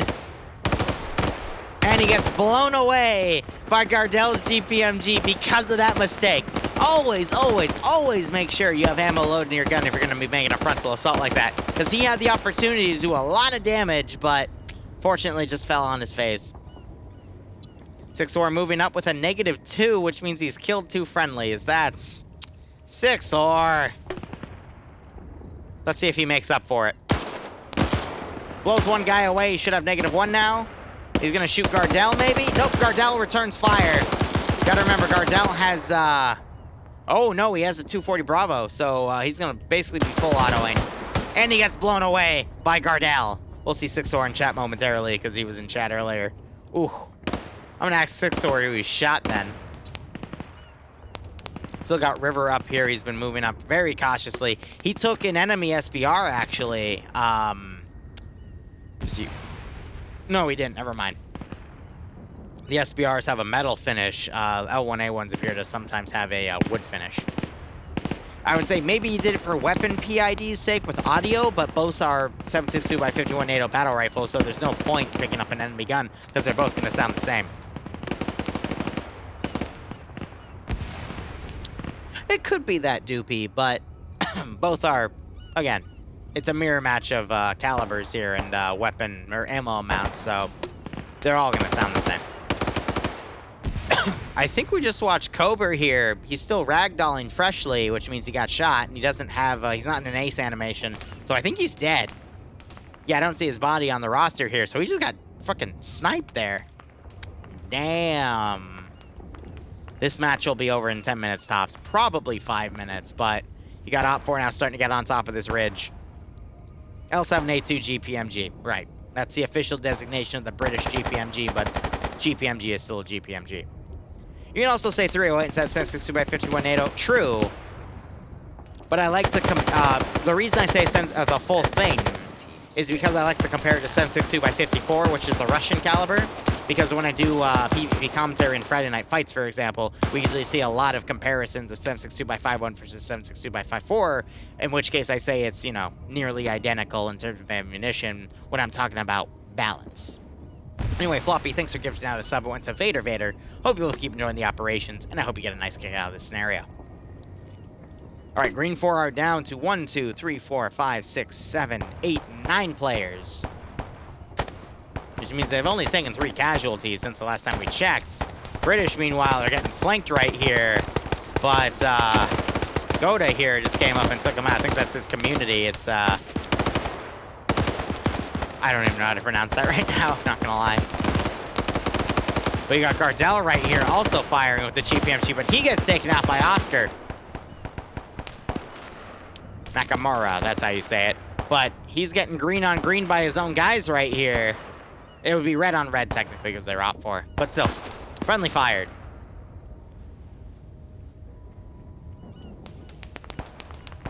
So they've got 5 guys up here. Op 4's, Green 4's down to 5, 6 as well. Actually, 2 in that far bunker, 4 in that near bunker. Few more British coming up, but a lot are stuck on Overwatch elements.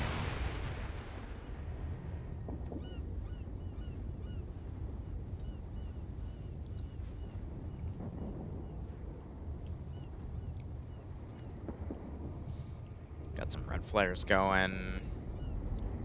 Everyone on the outskirts of the bunkers are down. They're just holding the bunkers themselves. Got a little more suppression fire coming from the British, probably on that far bunker. Hour mark has been trekked. We gotta remember there was like 10 minutes of setting up. Oh yeah, my prediction for this only taking an hour was pretty accurate. Now we just have to see the British thread the needle here and finish off the rest of the forces locally.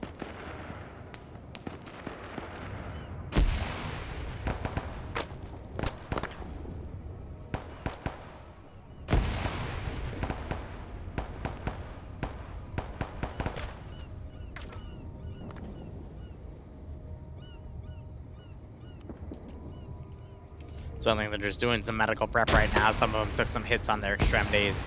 You also have the 203 right now firing around that bunker. Green 4 still down to 6. They're trying to pick off some British forces right here. British are returning fire because they don't have any other method to work with here. Hey, Martin, how you doing?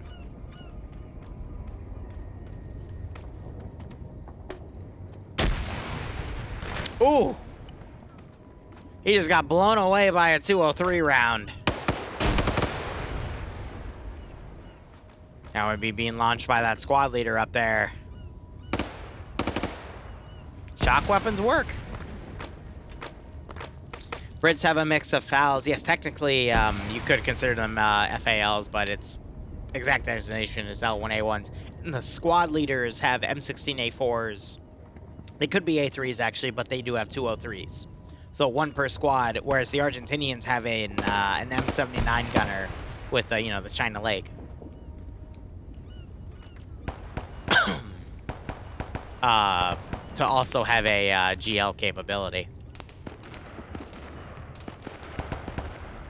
So I'm waiting to see the British forces. 3 more guys have come up here from CTU. They might do the push.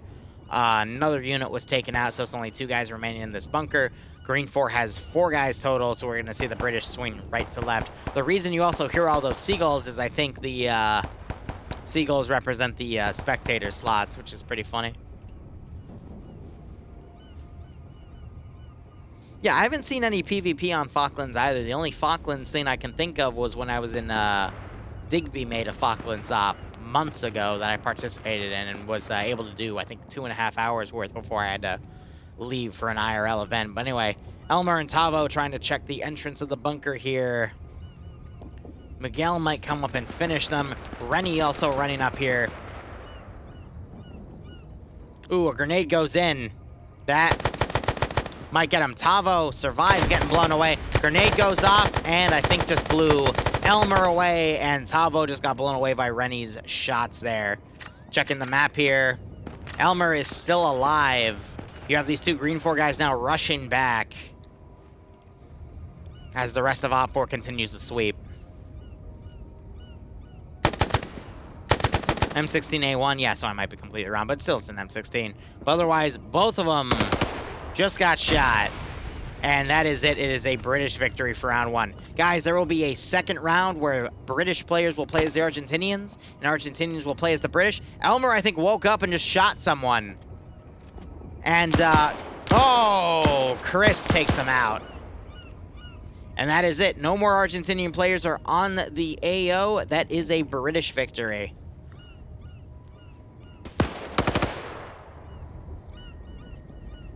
GG.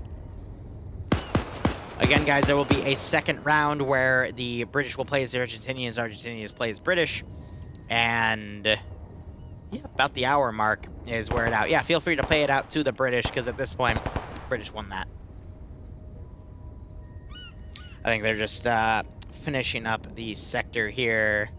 They're probably have it automatically end when the sector is taken itself.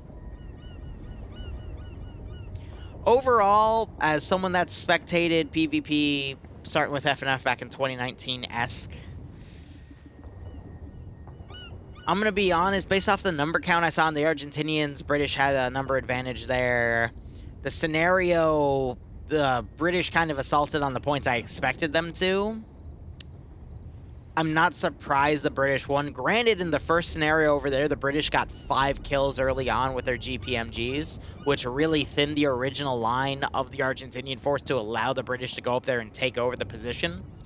I think maybe if those Argentinian players that got killed in the first round of machine gun fire survived a bit longer, this might have been a little bit differently, but considering the numbers of the British forces still alive, I think it would have only delayed the inevitable, excuse me. So I think going forward with the other round, it's leaning towards the British based off of this AO build, but we could still see an upset when it comes to the CQC of the PvP itself.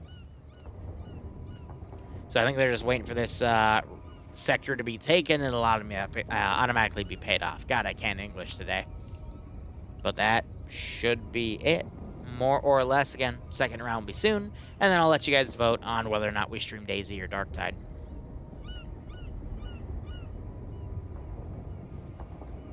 But yeah, they planned for this to be a potential 2-hour event. Only needed half that time, which I predicted in the beginning.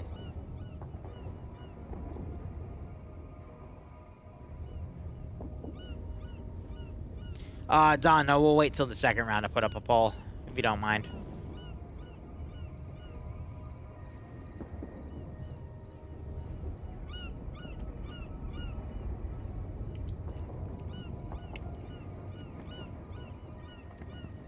All right.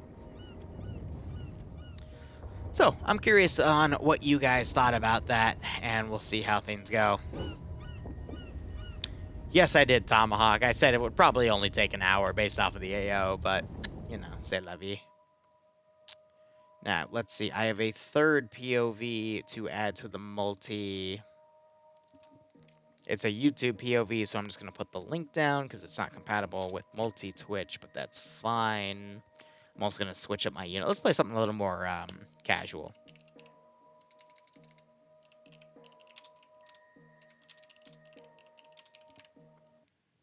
There we go.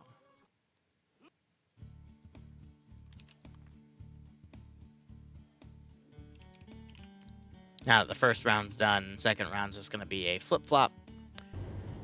And they're still going. I think because they're waiting for the timer for the round to officially finish, but yeah, it's pretty solid on what's going on.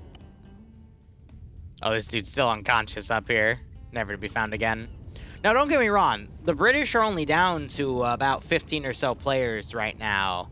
So the Argentinians did do a great job countering, but I don't think it just wasn't enough, unfortunately, you know? And sorry, Tomahawk, it's really hard to detect sarcasm over text.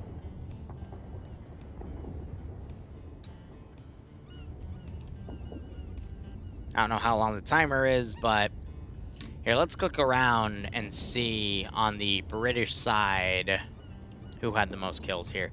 Miguel on 2, Ziki on 6, Ilbanek on 2, Sixor on -1. He killed 2 friendlies.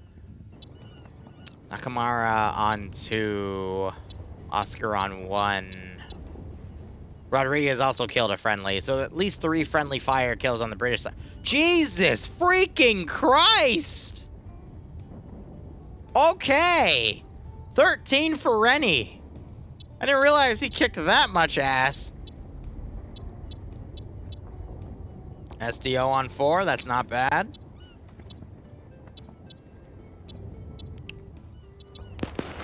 What was that? Who was that? Row on 2, okay.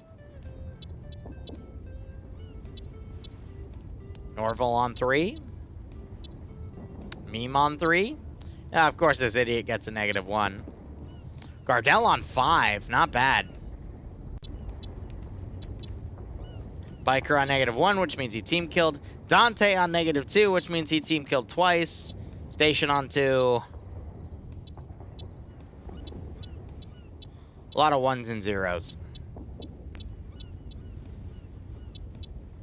Rydell on -2, which means he team killed twice. Excellent. Adriel on 2. Wally on 2. Oh, there it goes. Oh, well. 13 kills, though. That's nuts. Let's give him a warm welcome, shall we? All right. So we're on a bit of an intermission here because they're going to do a second round. New bet, will Hilbanek, Ziki, and 6-0 combined get more than 20 kills? I don't think so. But anyway. ¿Cuántas quedan más? Solo una más, ¿no?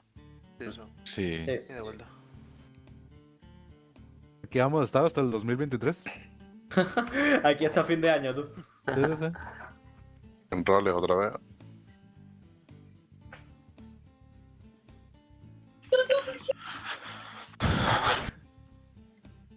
Los que atacan no se ponen, ¿no? Dime, Barney. Al final no sé si renta hasta de médico, ¿eh? Porque I know, Sixor, I saw. Yo tampoco. Chucklehead. Yo tampoco tengo nada. Aparte de que las trincheras todos son headshots, madre mía. Sí. Bueno, yo le he tirado sutura a uno, ya está. A Galvez. Yo a mí mismo. Ahora que nos equipamos, tú. ¿En qué sitio nos ponemos? A mí las dos balas que me pegaron. Las dos balas que me pegaron. Porque antes hemos defendido, pues ahora atacamos. Claro. Sí, pero ¿Op-for dónde? Ahora sí, Dante, ahora sí. Comando Royal Marine. Already be court-martialed. Good God. Da una caga, las perras. Yo, dos balas me pegaron, fueron contusiones. La tercera me mandó a volar. Ahora que tengo la máquina, ahora vas a dar. Amigo, que no te peguen la bala y listo. Pegarme 2 sólidas, mira, No la complique. Biker, ponte mejor ayudante de algo. No, que si no, no tienes nada. Te ha tirado la indirecta de... Que no, hombre, que te arriba. Biker, tenía solo una kill aliada, Biker. Bueno, falta disparar más. Bueno, Dante tenía -2, así que no sé qué. No. Sí. Yo se mata. Pero -2 ¿qué es? Que tiene como que ha matado a 2 aliados. Que ha matado a 2 aliados. So I think they're just BSing right now as we go into the second round. You see everyone's filling in. We're switching sides. So I'm going to, again, go on up for. This time, I've wised up. We're taking the Carl Gustav, so I just need to blow myself up to win.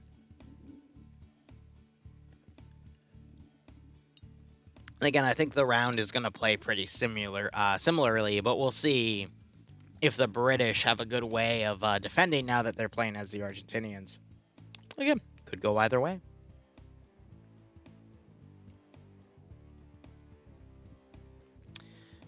Who knows? We're also down 20 players from the looks of things, so it's going to be even smaller. But regardless, we'll cover that, and then we'll either play Darktide or DayZ. Overall, I'm going to be serious when I say this. I think, first off, Falklands War, really cool to cover. Also, Doopy, I'm sorry to hear that, but yeah, some people I know are a bit like that, unfortunately. But overall, I would say, looking at everything in the scenario, I think the balance in terms of weaponry choice and whatnot is spot on. It also just happens to be that Falklands War, like weaponry-wise, was the same on both sides, more or less, with some, minor tweaks and whatnot. But for like a genuine, authentic feel, it hits. For a balanced feel, it hits. But AO-wise, it's definitely leaning to the attackers, and I think the main reason for that is the Maz HE rounds. I don't think the attackers need the Maz HE rounds. I don't think there needs to be a Maz period. I get why they gave it in case Green 4 is able to lock down the bunkers with GPMGs, but I think it's enough just to give the attackers an extra GPMG per squad for that balance to lean out. You don't have to add additional HE rounds. Both sides have all UGLs as well. Actually, that's a lie. Technically, the British on Op4 have the UGL, Green 4 have the M79, and that'll reflect. And even with all that said, I still think this second round is going to play a similar way. I think British are going to win again. But we also have to keep an eye on the number because now there might be more Argentinians defending based off of how they put the sides down. And I think this also really just goes to the numbers in itself. So I think overall this, in terms of all of PvP, is just... Taking a sip of water there, sorry. I think this is good. In terms of just general balance, do I think it could be better? I think a few small tweaks could be made for balancing's sake, but overall it's pretty standard. It's good. Speaking of which, a lot of people I know, when they hear, oh, it's okay, it's pretty standard, it's average, they say that's bad, but you want it to be that for PvP, and then once you get that baseline down, then you can start going a little crazier with everything. But in terms of this being the first event I've covered for this community, it's pretty good. I don't have any complaints. It could be worse. And I've covered some things way back when that were definitely worse. Just like bonkers even. So yeah, I'm happy with this. Will I cover it again? Depends on the time of day, because Saturday is a little bit of a tough day for me. But yeah, no, I wouldn't mind covering it again, definitely. But let's see how the second round goes. Again, I think it's only going to last an hour based off the AO size.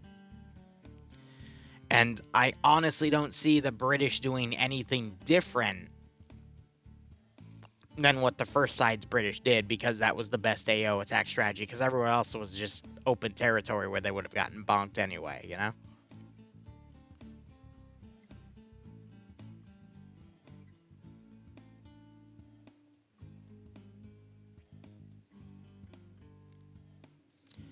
But yeah, that was pretty fun.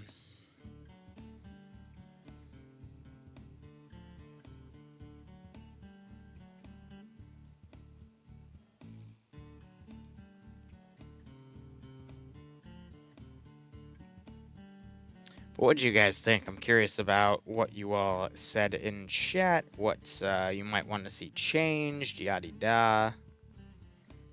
But overall, I think that was fine. Yeah, righto, as.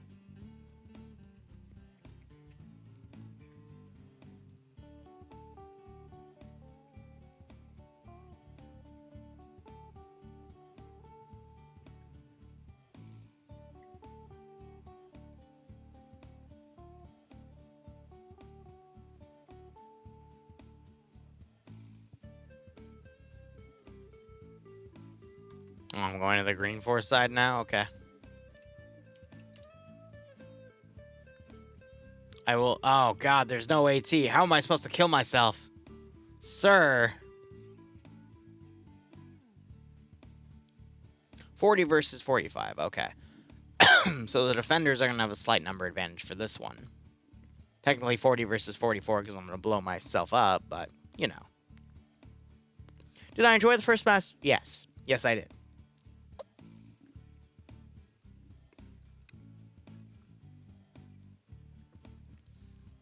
I do think the balance is slightly skewed to Op4, but only slightly. I think overall,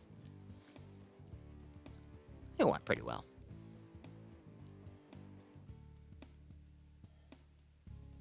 Yeah, it's also nice to see Falklands stuff. I think that's what really hits this nail on the head. Because if this was like generic in terms of what Friday Night Fights does, for example, I'd be like, that's all right. But I like the balance. I like the weapon choice with that balance. I like the theme of the Falklands with it because you don't really see that in a lot in Arma. So it works for what it is. And righto, Az. Hope it works out for you. Jeff, yes, I have. Yes, I have. It's funny, but also makes you facepalm pretty damn hard.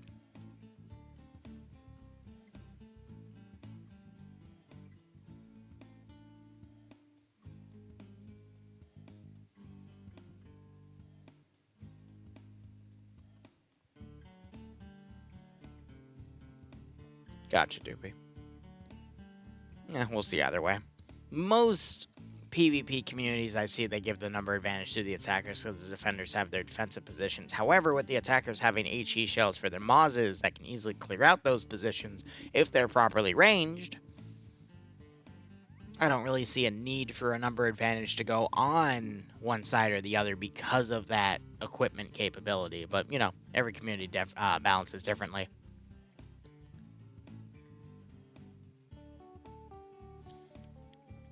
Yeah, as I agree with you on FNF in that point, but at the same time, I don't mind there being a standard that FNF wants to maintain. And then you can just look at other communities to get that asset change up in terms of balance.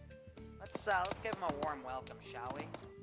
And I would argue that it's actually really good for you to play in more than one community because that helps broaden your horizons to see, you know, what places offer what. Because there are so many ways you can cook an egg, and there's so many ways you can play Arma 3.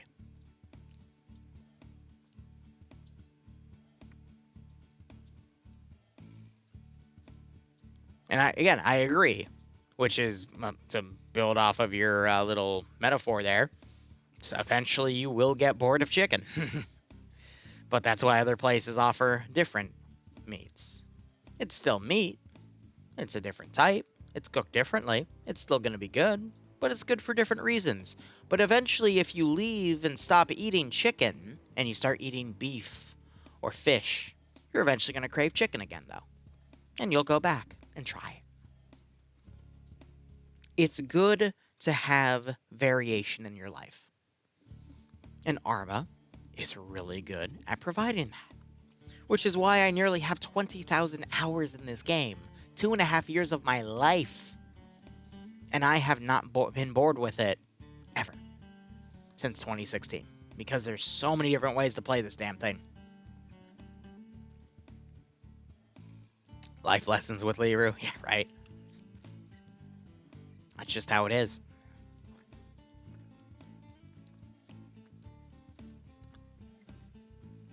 Well, Ilbanek, the metaphor still stands. It's whatever you eat, and vary it based off of that.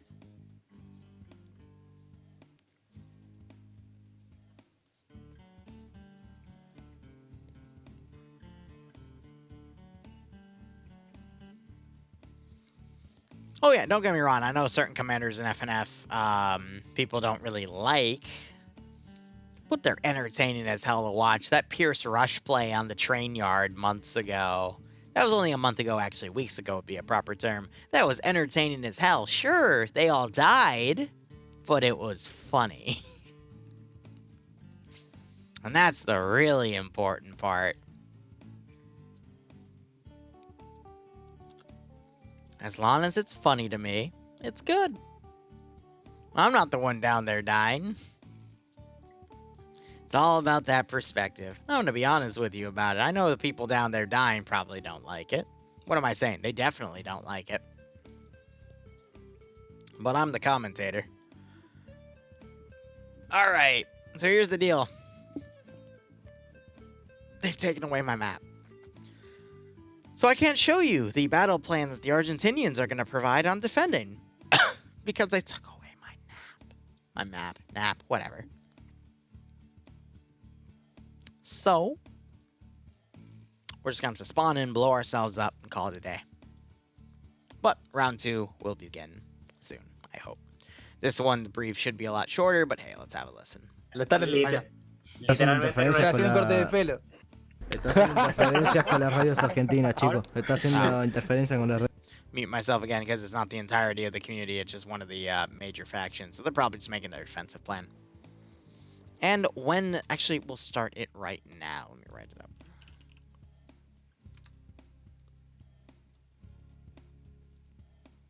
Set it for 15 minutes as well. Now, you got to remember, the guys that won last time, the British, they are now playing as the Argentinians. And the Argentinians that lost last round are now playing as the British. So are you going to bet on the side that won, or are you going to bet on the fact that the British seem to have a better grasp of this AO? Because it can go either way, in all honesty. Which is why, in my opinion, Armor 3 PvP is quite fun, because might be able to catch lightning in a bottle twice. British win both rounds, showing that there is a British superiority on this map, or it might have just been because the players were just that good. And now the Argentinians will win. Ilbanek, I don't know why you're bringing that up, because you always do it, so why bring it up now to promote controversy? Goober. Oh, it's Macho. You'll be fine.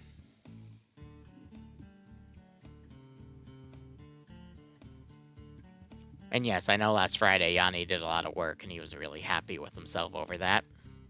Nice little ego boost. Which, granted, this is a video game. You're supposed to have fun playing it anyway. If you're not having fun, then there's a problem. But then again, my immediate counter to that is when I do DayZ and have my sound bites and y'all troll the shit out of me and all I do is... So what's wrong with me at that point, right?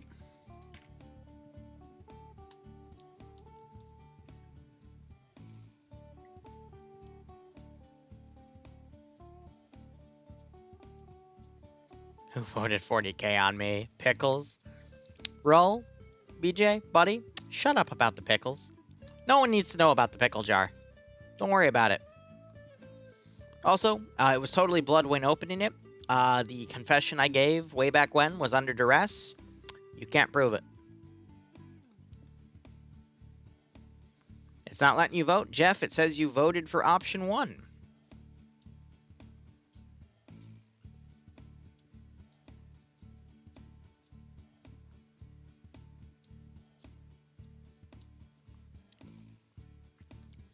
We're still waiting. You know what? I think it's cooler to stare at this than that little GPS lost symbol. So let's go. 65k versus 13.2k. It was 5k a second ago, but someone has to bet against Ilbanek. Hydrate, you got it.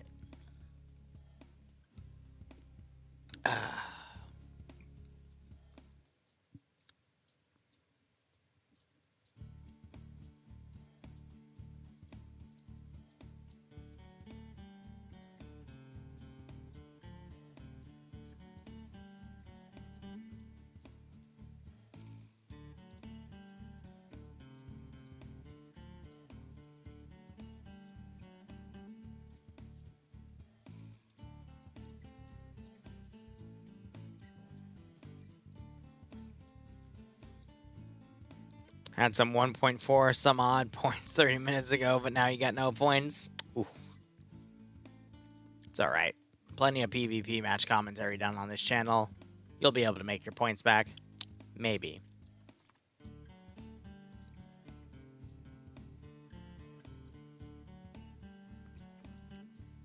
Casually got 500,000 points.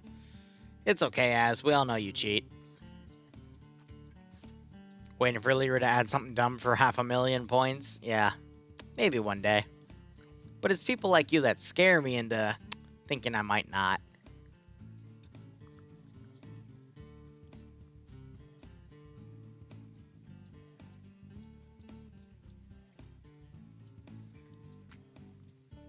I'm not surprised Larry would also has a 7-digit figure. Jesus Christ. How much for face reveal? Priceless. A face reveal would mean I am comfortable with doing YouTube for the rest of my life. And I don't think that's ever gonna fucking happen. Because the world is unpredictable.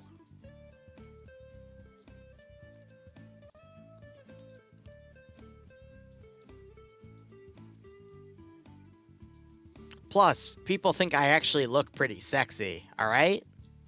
I gotta keep that image alive, because as soon as I show you my face, I'm gonna lose half my subs. At a minimum. Ooh. Nah, we can't allow for that, Chief.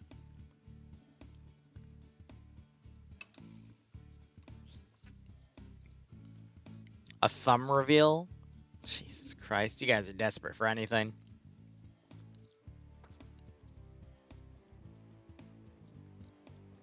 He's hot, don't worry. Thank you, Jay. I appreciate it. Definitely. A face only Blueswing could love. I don't know who Blueswing is. Is that Bloodwing's sister? I'm not allowed to talk to her anymore. Jay is a paid actor? How'd you know? Damn. 500k points starting OnlyFans. I'm just a dude in a green robe. Exactly. Let's go, Cap. Hey, I wish him luck. When the round begins, we'll make that little panel right there disappear, and we'll watch the fight. Me, paid actor? Never. I found Jay next to an On the Border restaurant. I offered him 20 pesos. Oh, my God.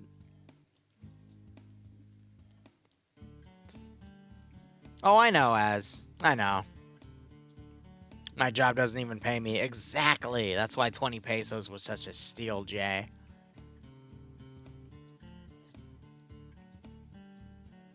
Does it for the love of the art? Ha! Ain't that a bitch.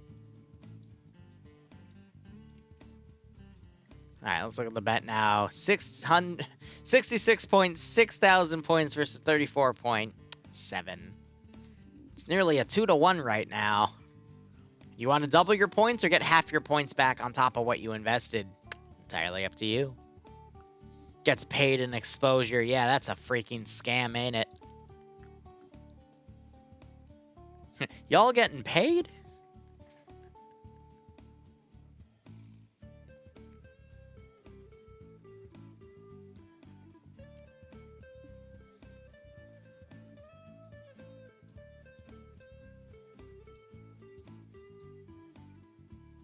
Oh, BJ, buddy.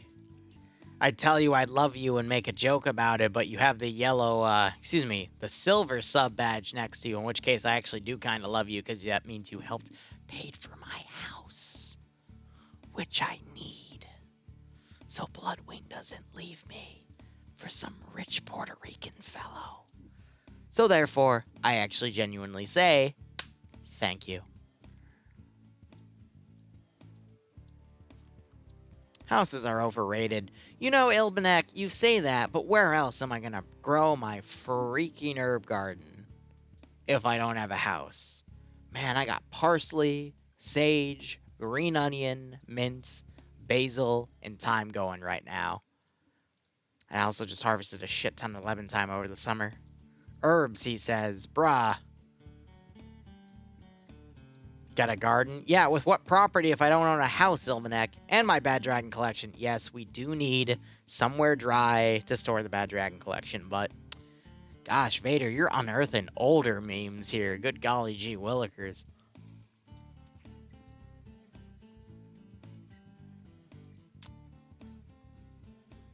Anyway, BRB 1 second. We're just waiting for the round to start. And it'll start eventually. Maybe. Possibly. Could be starting right now. Fingers crossed.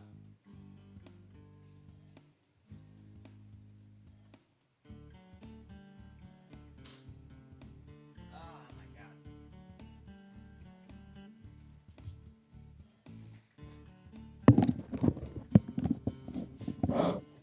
It's not starting. What are we waiting on?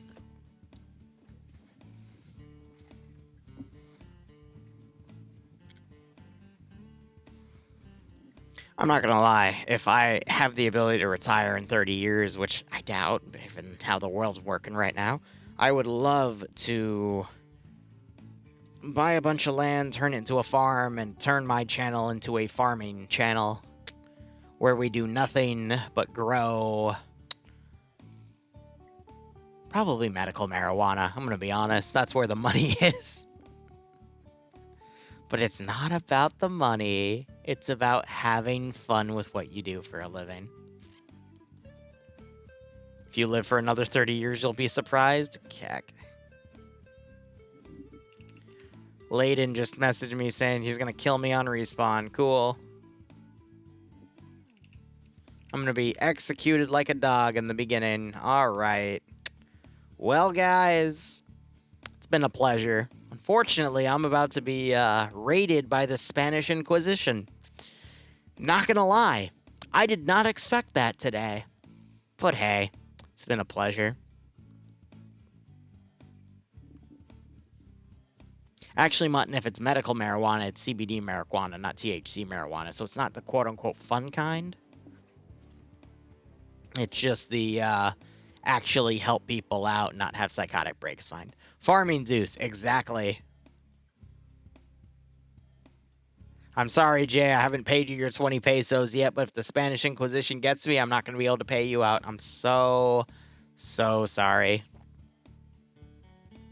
Ilvanex saying getting killed by Layden is an honor. I only managed to get killed by him 2 times. I see.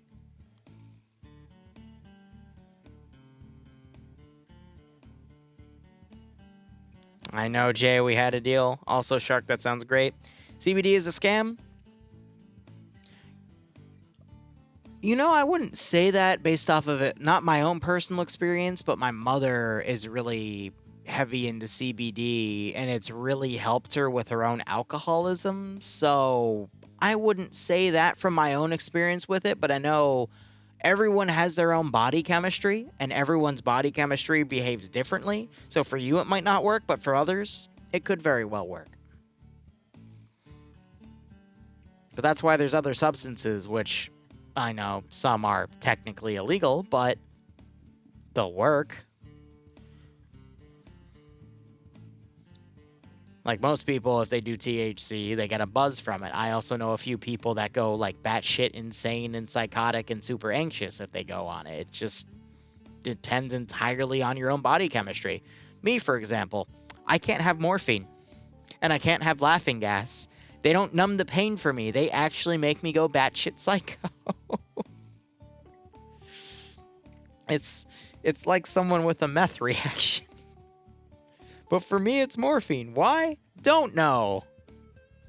My body just decides to go, oh, okay. So you've chosen insanity then. I see. It's just how my body works with it. Why? Don't know. Oh, shut up, Blackheart. Oh, look at that. It's Bloodwing. How are you, honey? I thought you were sleeping. You were. And now you woke up. You want to sit on my lap? Okay. As soon as the round starts, though, I have to kick you off, okay?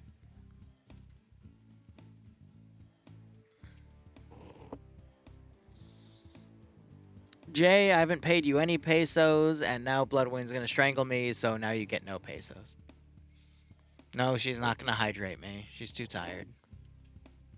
I do a posture check, but she's sitting on my lap, so I can't. Oh gosh, there goes the mic. Hi, honey. No, we're not turning on the face cam. Oh, round's begun. All right. Excellent. Of course you can have a kiss, honey. Love you, babe. All right. Now we're going to have a wonderful execution stream. I'm sure things will be fine and nothing bad will happen. For my sins against humanity.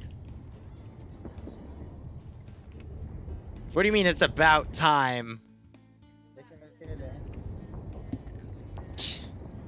All right, gentlemen. Today, we are going to win as the Argentinians.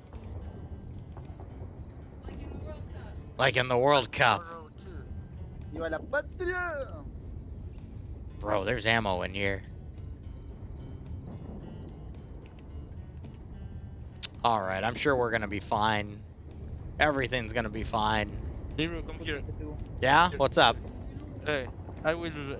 Oh, man, I can't wait to play as an Argentinian, you know. We're going to kick so much ass. We're going to show those British what for. Oh, it's going to be great.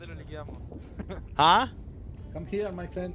Yeah, I'm coming. I will show you something. Bro, I can't wait to go on security. We're going to totally stop the British here. It's going to be great. We're going to kill them all. Yeah, of course. You know, we already got a victory. We're going to get victory number 2. Oh, it's going to be great.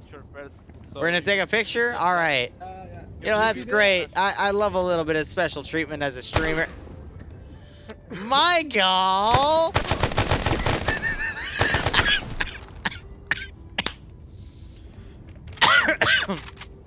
Guys, I don't think there was any special treatment. I think I just got shot to shit. Anyway, let's go ahead and look at the spectator interface. Yeah, I got executed, honey. You were gone for 2 minutes and I'm already executed. Yeah. That tends to be how it happens. Anyway, British forces spawn. This will be round 2. Jay, I'm sorry I've been killed off. I cannot pay your pesos. Oh, man. He's going to be mad about that one. Anyway. We'll wait for the round to officially begin probably in another few minutes here. We're going to see a similar defensive strategy set up. Looking at the northern sector here, you got the bunkers being taken again. GPMGs. Yes, boo? I was going to wrap your presents tonight. You can wrap your presents while I'm streaming if you want.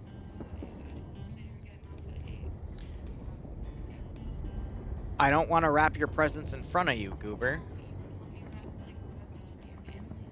Okay, I was going to continue streaming, but if you want, I can stop wrap presents with you and come back and stream. It's up to you. You're the one that brought it up.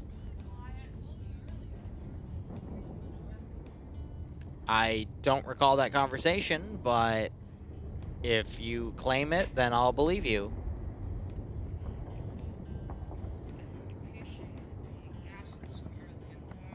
I wasn't... It's 7 o'clock in the evening. I don't know what you're talking about, but... Yeah, because you've... Okay, do you want me, when this ends in about an hour, probably, maybe up to 2, do you want me to come and wrap presents with you, yes or no? Okay, so here's what we're going to do. We're going to run the poll. I'm going to decide what game you want streamed, either Dark Tide or DayZ. I'm going to take a 20-minute break. Does that sound good? 20-minute break, and then I'll come back and we'll stream that game. All right? Yes, you do. Yep.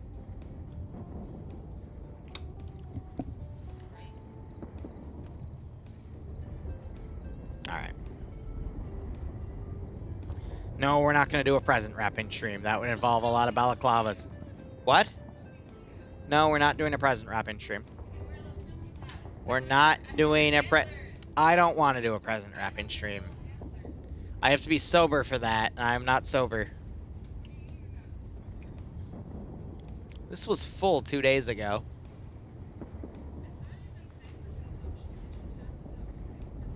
Well, I'm not dying right now, so I guess that means it was safe for consumption, honey.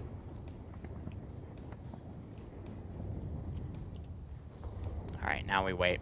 Again, it's going to take about 10 to 15 minutes for the British forces to enter the AO. Argentinians going to hold, British going to push up. Should be fine. Maybe. Possibly. I don't know. Could be happening right now. Jay, I'm so sorry. It happens.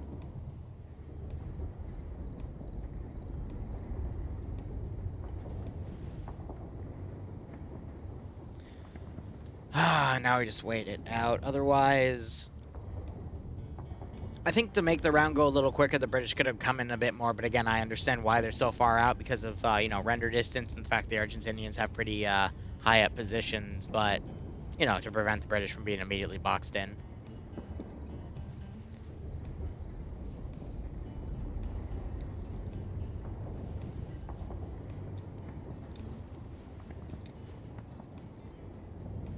I guess, here, we'll do it now. Don, you there?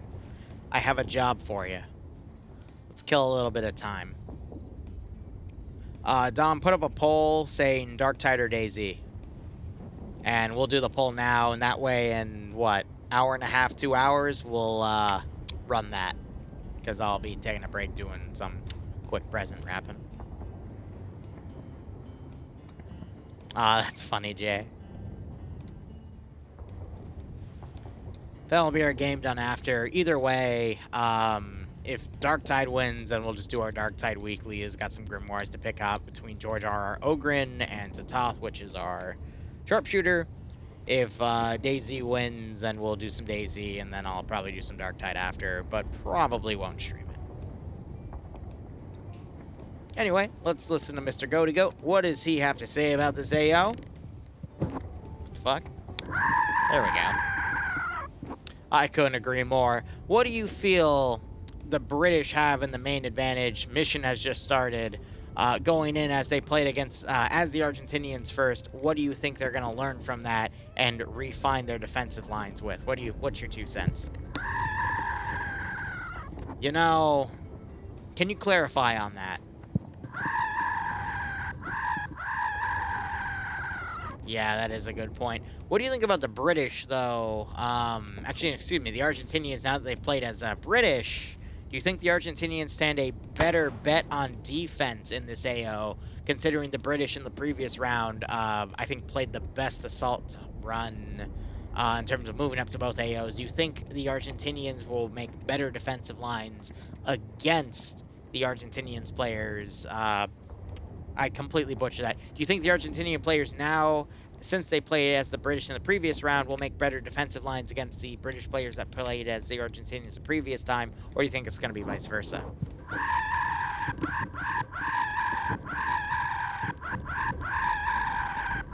Okay, no need to... hey, tone down the profanity. Okay, oh, wow, alright, no, you're...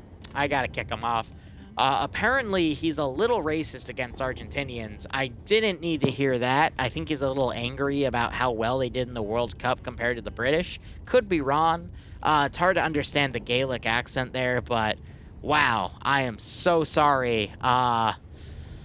Especially any young children that were watching. My God, that was tough. Breast milk? Don't worry about it. Yeah, he's gonna get me banned at that point. I mean, good God. No, get out of here.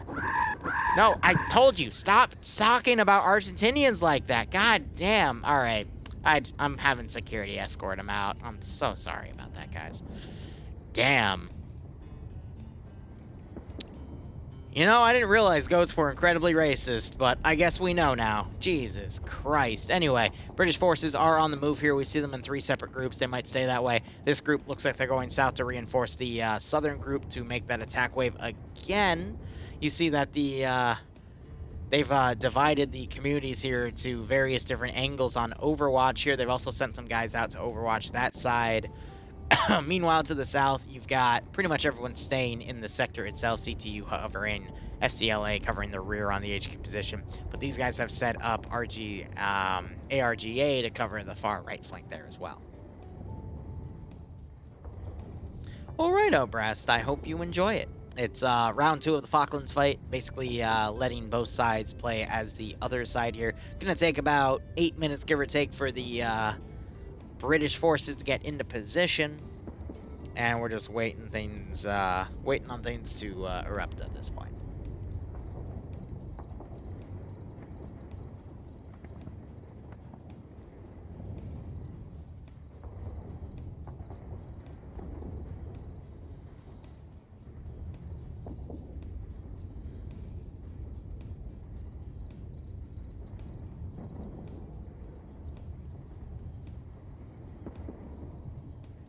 Let's see.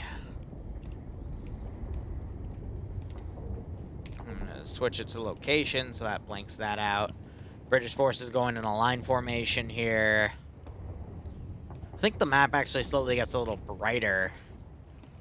But they've got the GPMG on point. They've got a Land Rover on the flank. Fifth in line is the AT. Middle of the pack, we got another GPMG. Commanders in the center. And then another GPMG on the rear. And a rifleman as well. And the medic is super far behind to make sure he doesn't get shot. Second British group over here, we've got 2 separate groups, Alpha 1-2, Alpha 1-3, and Alpha 1-1 gets the Land Rover. What a nice call there. And then we got the northernmost group, which appears to be 2 separated elements as well. Got Alpha 2-1 on the rear, Alpha 1-6 in front. We'll just have to see how all of that goes.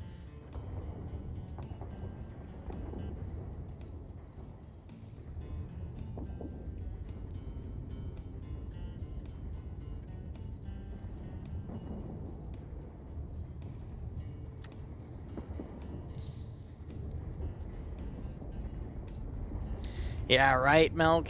One day. It'll be in a few years, give or take, but we'll just have to see how Reforger develops, because that'll be our first telltale for Arma 4 itself.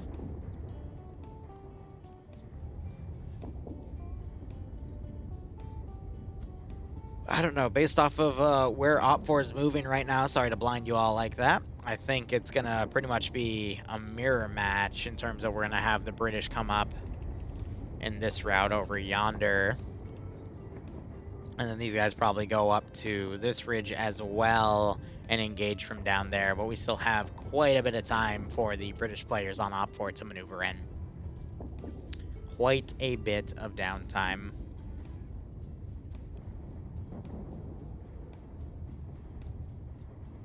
Also, Don, who won the poll, if you don't mind me asking?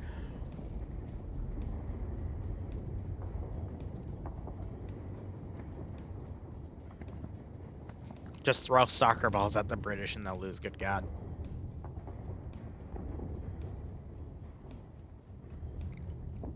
Damn it, Don. You had one job. That's okay.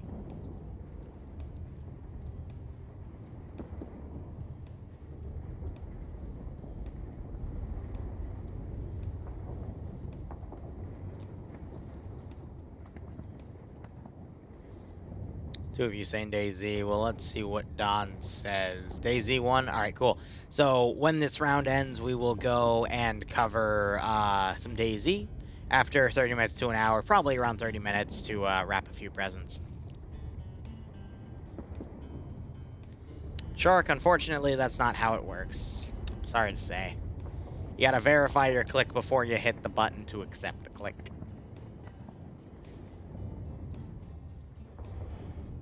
Whew. What was the ratio of DayZ to Darkside boats, if you don't mind me asking, Don?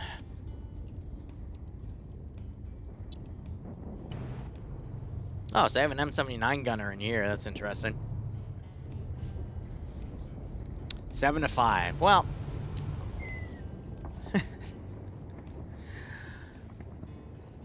Only 12 people voted. Ain't that a bitch? Oh well, that's fine.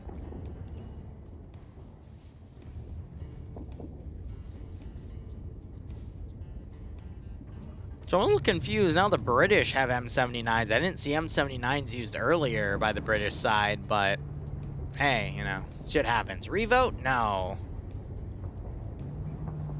There was an opportunity. Most of you didn't take it. So now, like the American voting system, we have to go with what we got. So it'll be Daisy, and if I got bored of Daisy, maybe we'll switch to Dark Side, but we will see. Hydrate, you got it.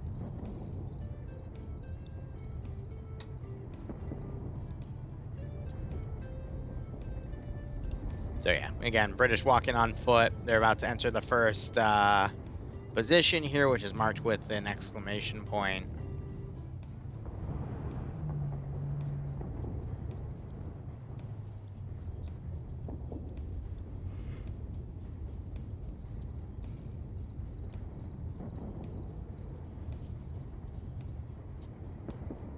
Fair enough, Vader. Gosh, if only politics worked that way. If both sides were good and you didn't care who won. Damn, wouldn't that be something? Like the American voting system, next time rig it. Good God, Mutton.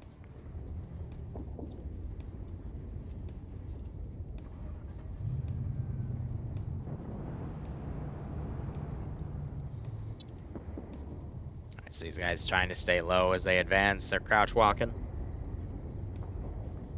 Not gonna lie, I don't agree with putting the GPMG on point. You want a standard basic bitch rifleman on point. That way, if he gets taken out, it's not a major loss.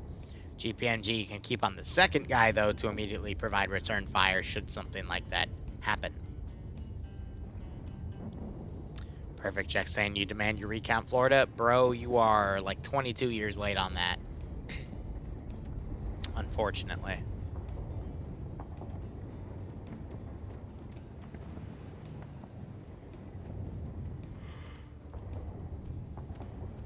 Alright, they're starting to enter the ridge zone. And Zeki is watching. And waiting.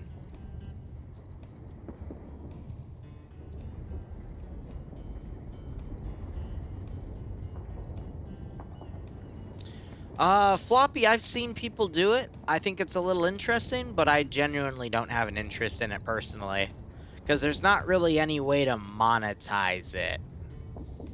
And that might make me sound a little harsh, but at the same time, because I do all this for a living, that is something I have to think about.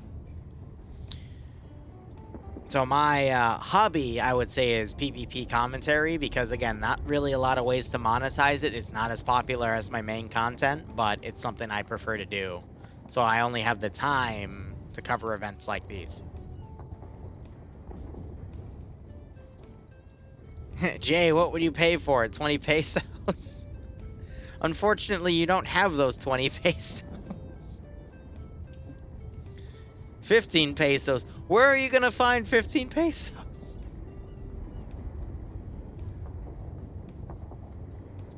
Took them off the goat?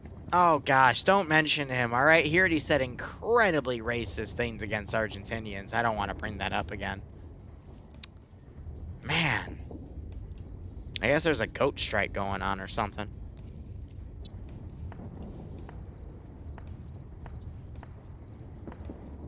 That's why I robbed him, because he was saying things. Alright, I'm watching the Argentinian guys right now. We've got gunfire to the north.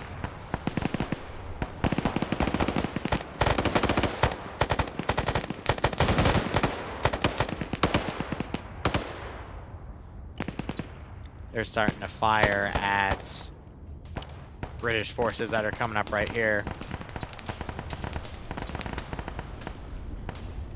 Looks like Avocado. No, so who is, who's dead? No one. Okay, it's just those three. I thought there was a KIA there, but there is not. So compared to the last round, there's not a lot of players on the northern side pushing in. And the British forces were quicker to pull back on the southern side. So now with the British forces a little lackluster, the Argentinians might have a better chance.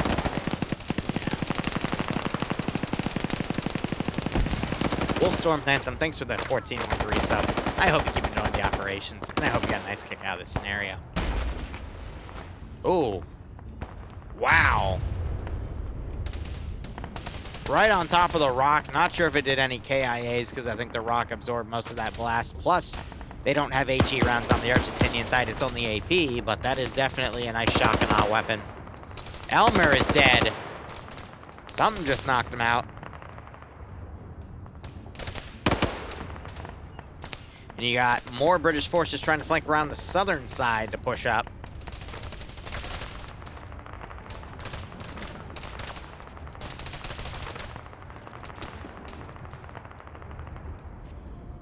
Whew. Now, how are the British going to push up here as they're under fire?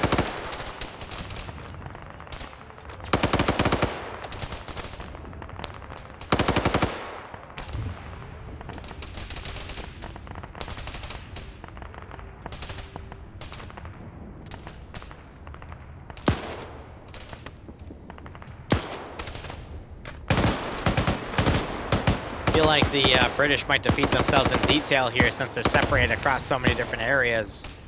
That might thin them out enough for the Argentinians to repel them group by group. Yeah, right, OJ. Hope you enjoy it.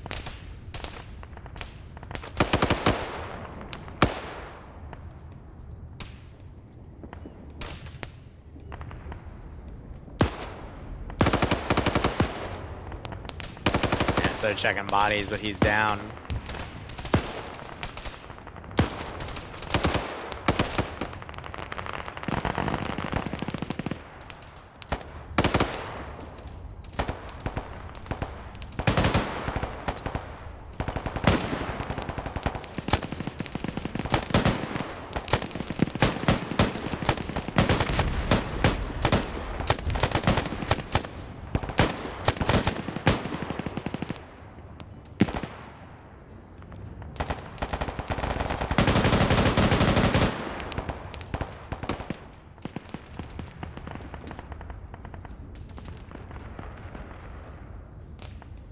Are you? Wait, whoa, whoa, whoa, whoa. You weren't. I swear to God, I just saw tracers come from Alpha 1-2 on this position. Yep. Oh, yes, the British are being flanked by the British. Truly the most despicable, excuse me, force has been realized.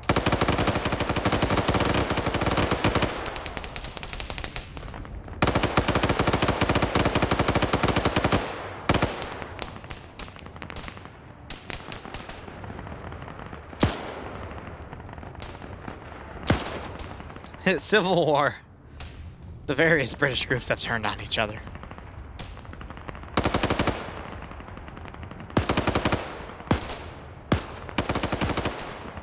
I don't know, because if you look, the tracer fire is near identical.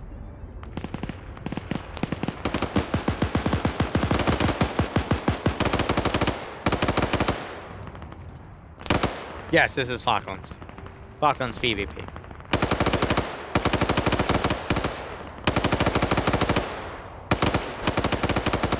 FNF is open to the public. This is not FNF, though.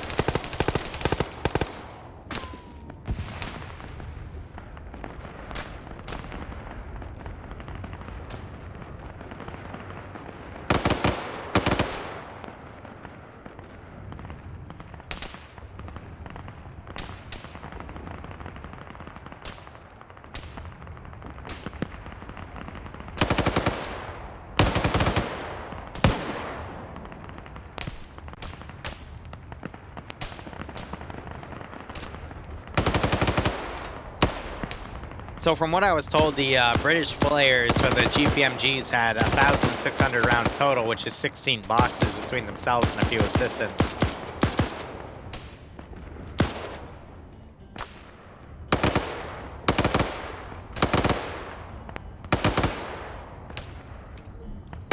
Doing a quick check on the map. Still only have 3 guys up there. I think they lost one though, because that 4th guy's a little further north. That group now trying to sneak around. A lot of the British getting pinned. There's this other group trying to come around right here and sneak along.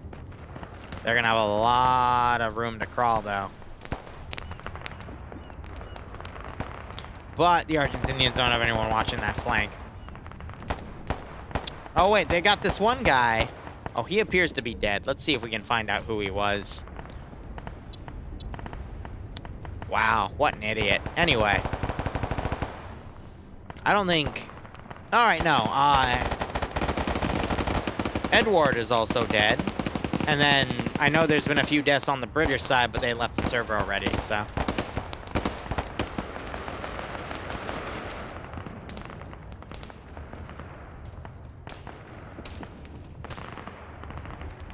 Few shots taken on the extremities, but otherwise they've been bandaged up. Shadow also bandaging. But the British are pinned here, and they don't really have any way to maneuver because the supporting elements are a little too far.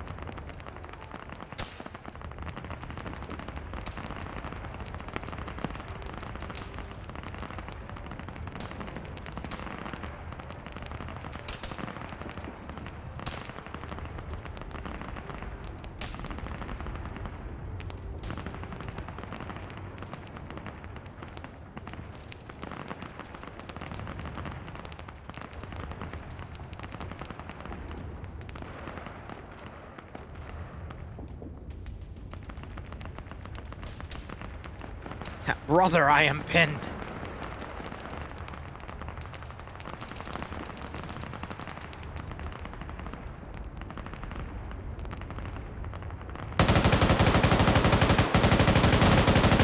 Yeah, blind fire like that's not gonna do anything.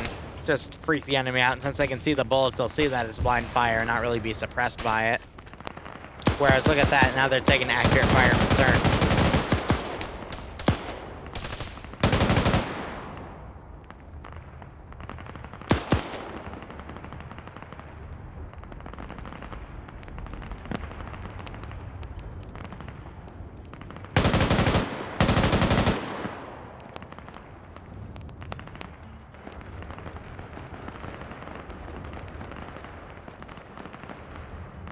So you see some of the British forces trying to move up here, but the gains are slow.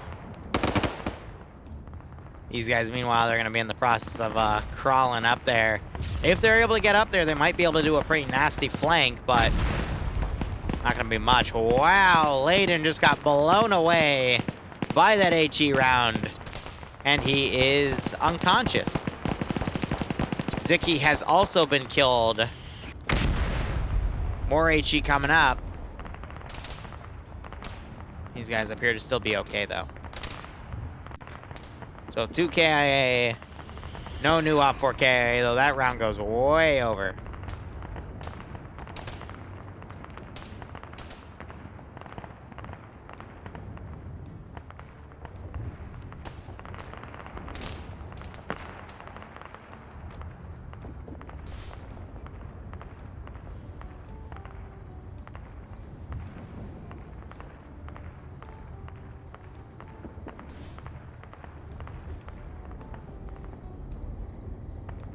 Alright.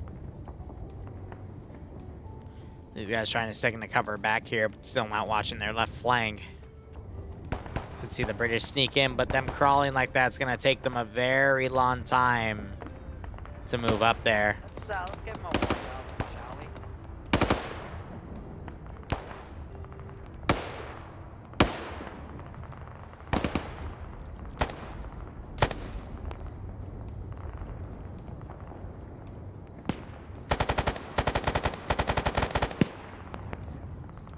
Hold on.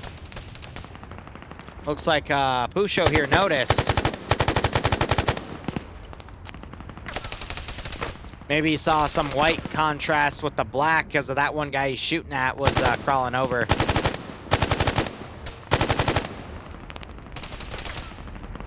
He's now moving to take cover. Bullet just went over his face.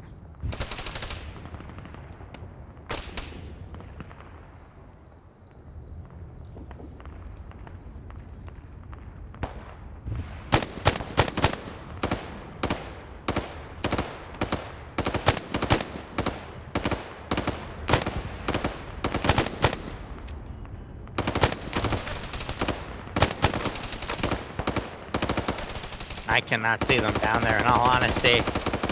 Now he's got suppressive fire going on him. Oh.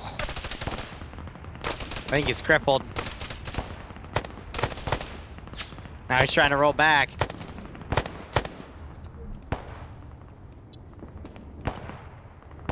Now he's medicing in the open here. But he doesn't really have much of a choice if he's crippled like that.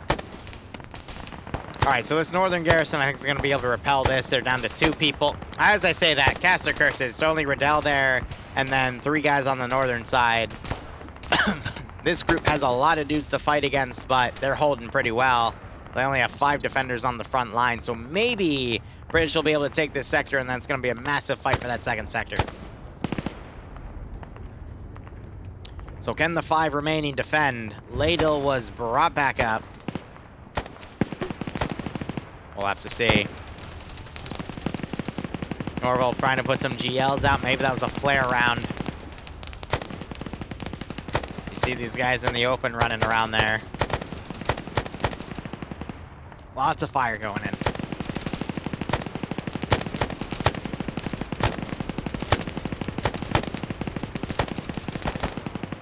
Oh, that dude is a sit duck.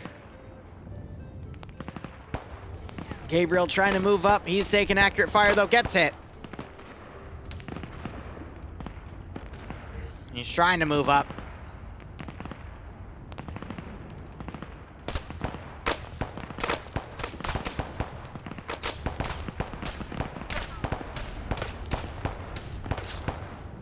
And still kicking, but he's been hit multiple times.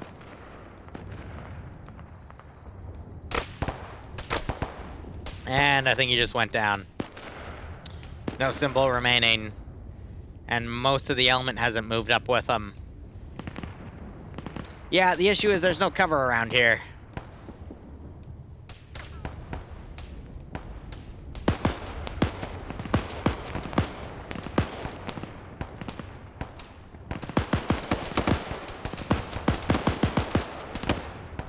Still got 5 guys on that ridge. There's actually been 2 people that have come down to help and cover this. Main ridge over there, you're still seeing some advancement. Got to give it to Op4, the British here on this second round, trying to find some routes to flank on, but they're just being caught in the open and engaged pretty hard here. Got Marmy down over there. You're down to 5 Op4 over here. Oh! Nasty headshot.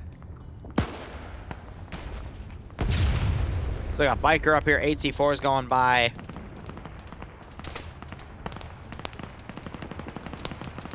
Now a new machine gun post set up.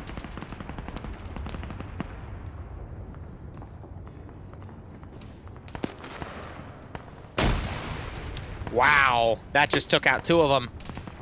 I think they're only uncon though, because he still got the symbol. So they could still wake up, but that was a great placement on that GL.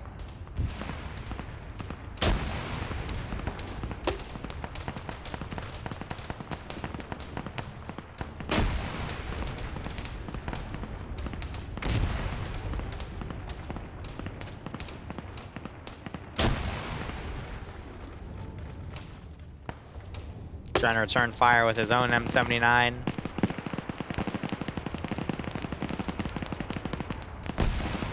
Lands actually a little further back, right on Puncho's position. More AT going on to that bunker. Ilmanek still kicking. Reinforce line down to 5. Those 2 reinforcements taken out. They're working on meme right now, I believe.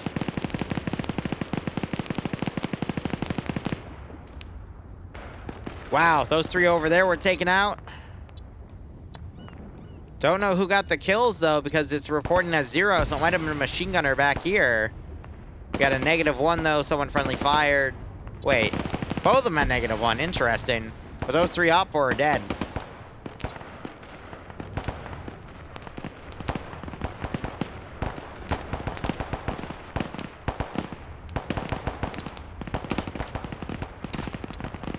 So it looks like one of them woke back up. He's taking heavy fire now. Rounds landing really close to him.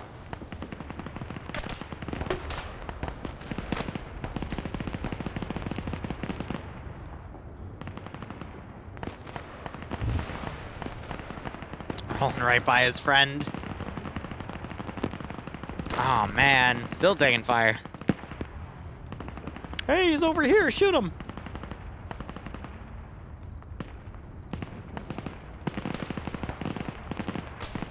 Oh, another hit.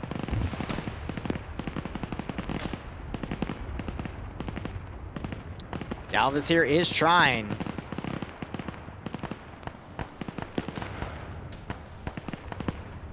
More shooting by Biker over yonder.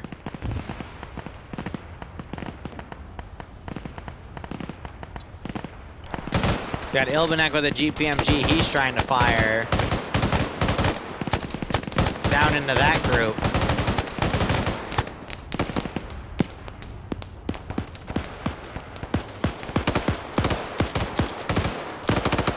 Yeah, these guys desperately trying to move up here. They got GPMG on point.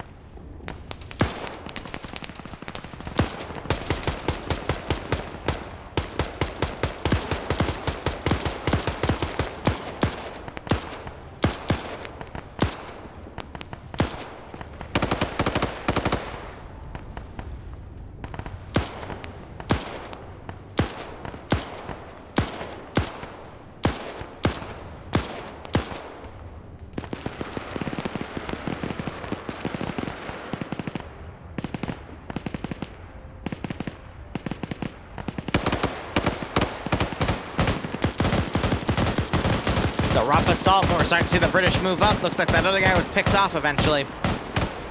And we got a lot of smoke grenades being thrown out here. What the hell are you doing? They're shooting at the other ridge position. That's cute. Yes, they're using accurate weapons for the conflict. It's SBRs versus L1A1s, GPMGs on both sides. It's pretty accurate for what it is.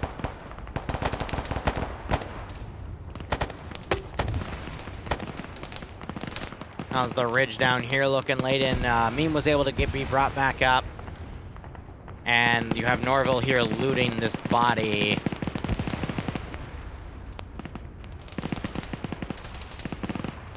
British continuing their advance. Up the ridge. Looks like the man on point took a body back. He's taking fire, though. Rounds are landing around him. That's going to stall the assault a little bit as they're trying to pull back and look for a medic who's on the back line here. Still got these two on the south, drawing aggro from the Argentinian forces on the ridge.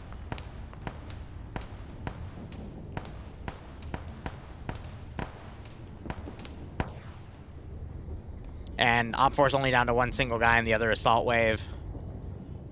So I think that sector is pretty well secure. This one is a real fight, but OPFOR is losing a lot more casualties than the other round. Looking up here, we got... Oh, the entirety of the Czech group is dead, so MOR is leaving the server.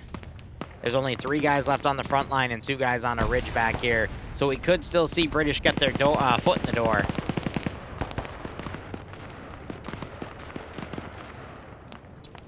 Let's do a quick check. Williams is unconscious and Biker is still kicking, hasn't been spotted yet. So he's only solo in that AO right now. British here, you see they've taken a few hits on a few of their guys here. Some blood around. But otherwise, they are being slow. But this is the last of the British assault. Even if the British take this sector, I don't see them taking the second sector, in all honesty. So for One Eye, thanks for the 18-month resub. I hope you keep enjoying the operations, and I hope you get a nice kick out of this scenario. Ilbanek, thank you for playing, buddy. Have a wonderful evening.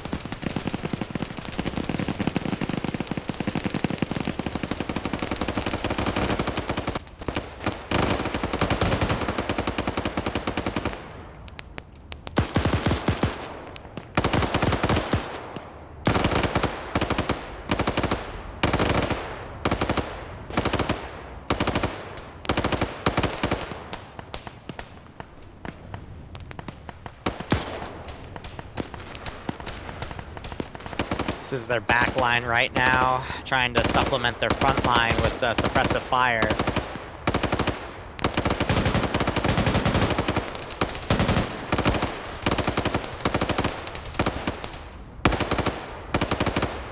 Plenty of tracers going back and forth.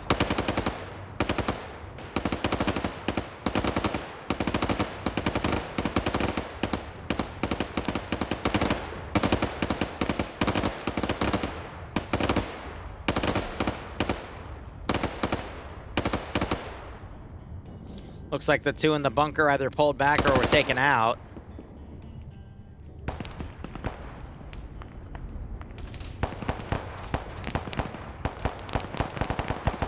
I'd say they pulled back.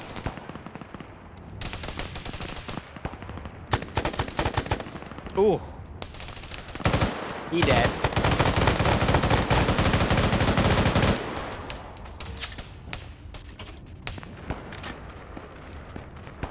He ran off of that position.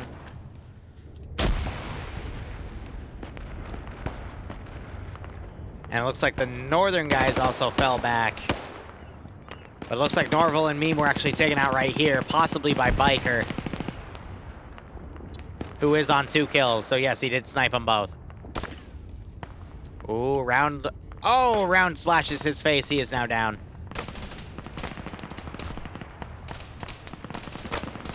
Some secondary shots.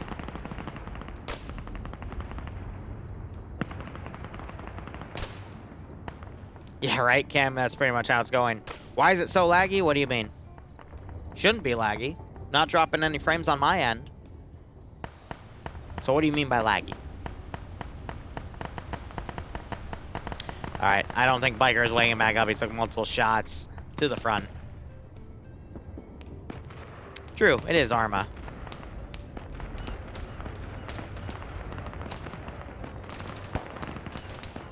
Alright, doing a quick head count here. We got 1, 2, 3, 4, 5, 6, 7, 8, 9, 10, 11, 12, 13, 14, 15, 16, 17, 18 Op 4 players left compared to 1, 2, 3, 4, 5, 6, 7, 8, 9, 10, 11, 12, 13, 14, 15, 16, 17, 18, 19, 20, 21, 22, 23, 24, 25, 26, 29 Argentinian players.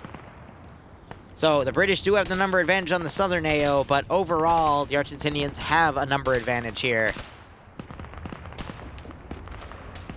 Yeah, it might be on your side, Doopy. Sorry to say. AT-4 being launched. I think that was by these guys, and they might have missed.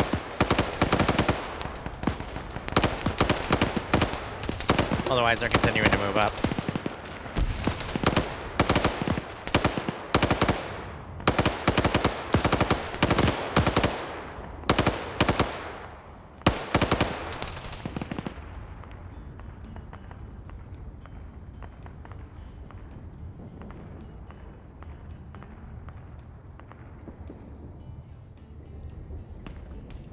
Alright, so now we have a group pushing forward, another group supporting, a rear group supporting as well. But if the British stretch themselves out and this support element, this assault element goes in unsupported, Argentinians might be able to repel them.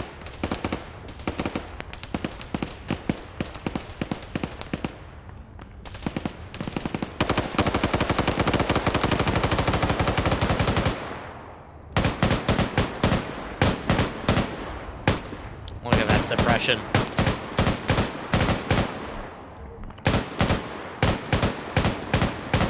Round's going a little high and ricocheting off that rock. He's got to be careful.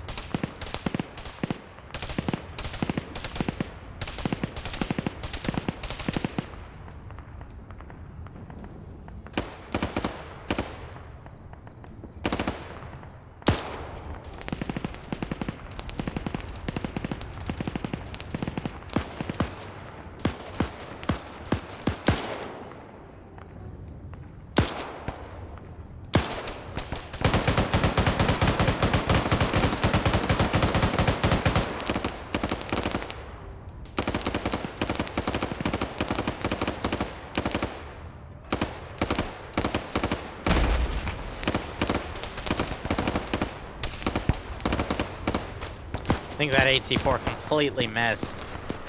You got some guys up here getting taken out, though. Some kind of maneuvering down on these other bunkers here. Let's see. 4, 5, 6, 7, 9 players still up there.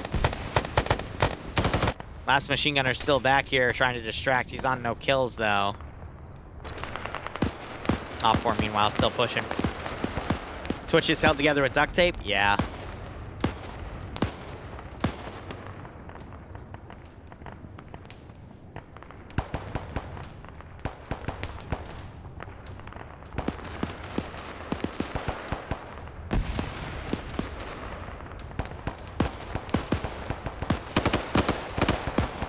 But Op 4R trying to make an effort to assault this position.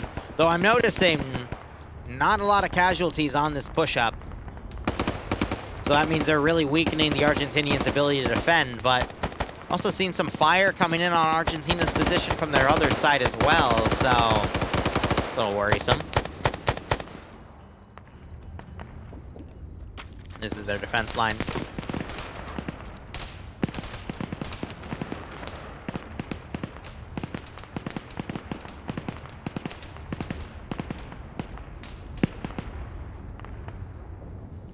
So yeah, this GPMG gunner trying to watch and assault with this weapon here.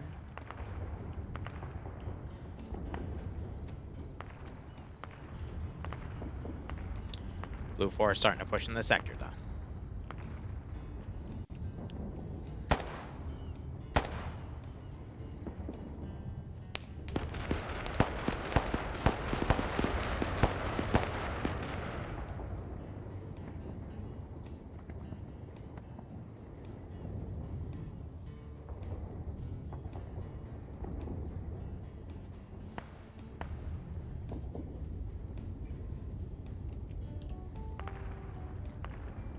Clearing out that little bunker.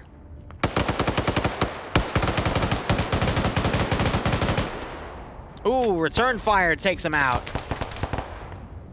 He is dead. Don't see a symbol anymore.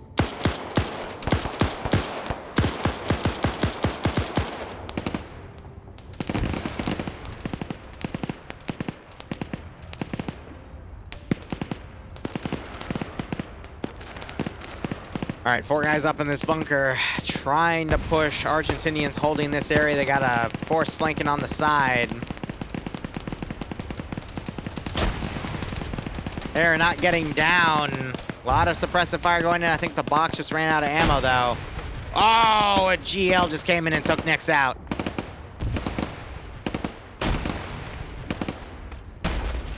We've closed the grenade range. That AC-4 fires short. That's forcing the British to regroup.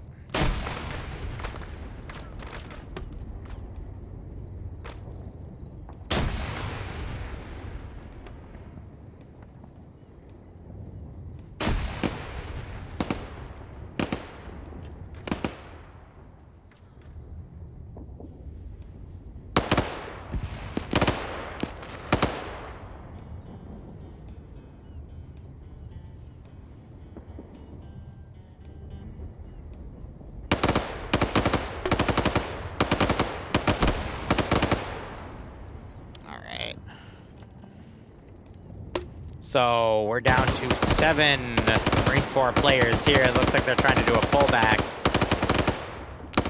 But they're getting caught in the open right here and engaged. So they might pull back to the other position to have that number advantage, but we still have a few guys staying back. I do appreciate the GMPG's position right there. And we have another rifleman right here trying to hold out.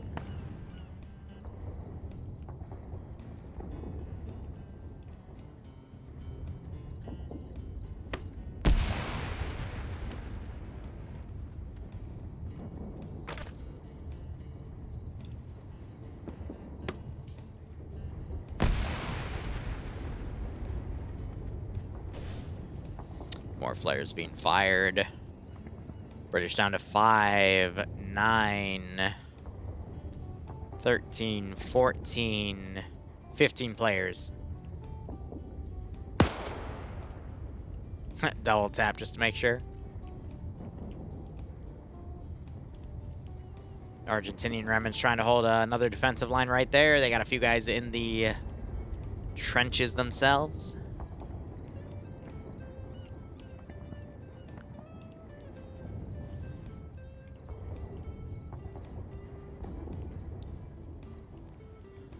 We'll see how many pickoffs the remaining 2 defenders here can get before they are overwhelmed, because I have a feeling they will eventually get overwhelmed, unfortunately. Just going to take 1 grenade throw in the deep pocket right here to blow Fiska up. He has a -1 kill, so he's looking for some redemption. And you got, no, Rentley is dead. Gongsa also has a single kill, though. GPMG fires, kills the squad leader right there.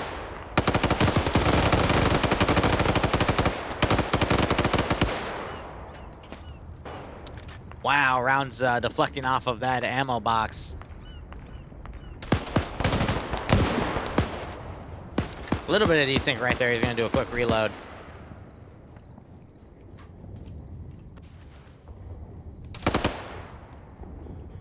Someone just take him out? Yes, they did. And there was a grenade throw.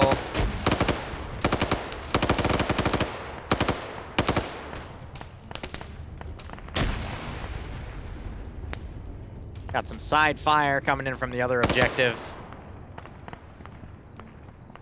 And everyone up on that northern side's dead.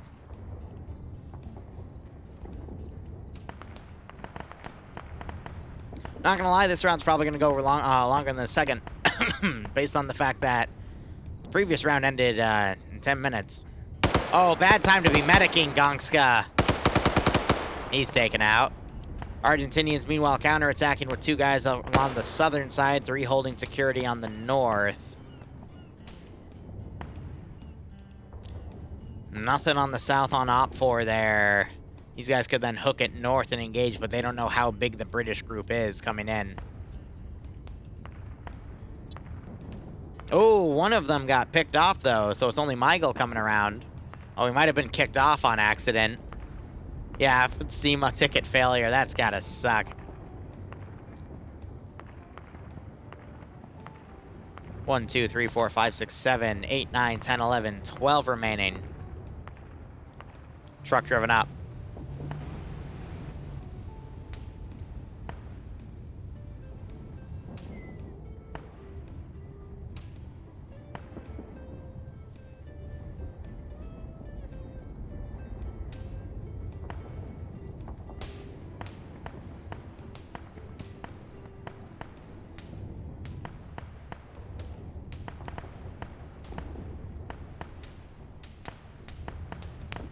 Alright.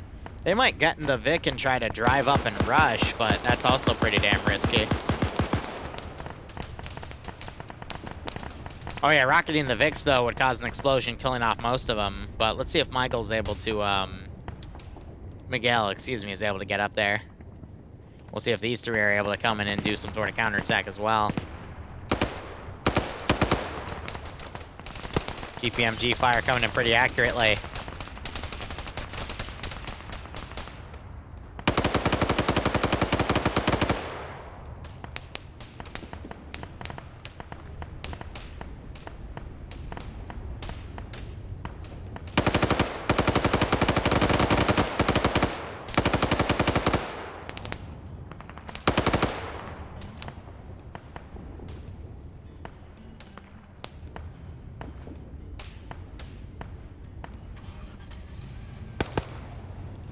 That's back in the truck.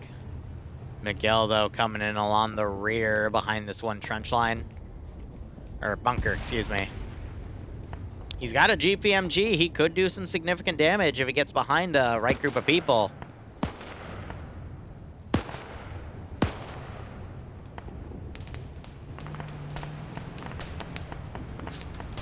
He's gonna have to be a little bit lucky, though.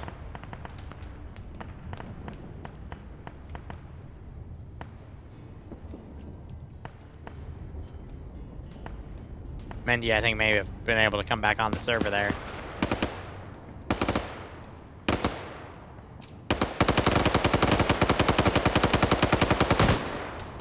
Good shot. No one's noticed because of weapon PID.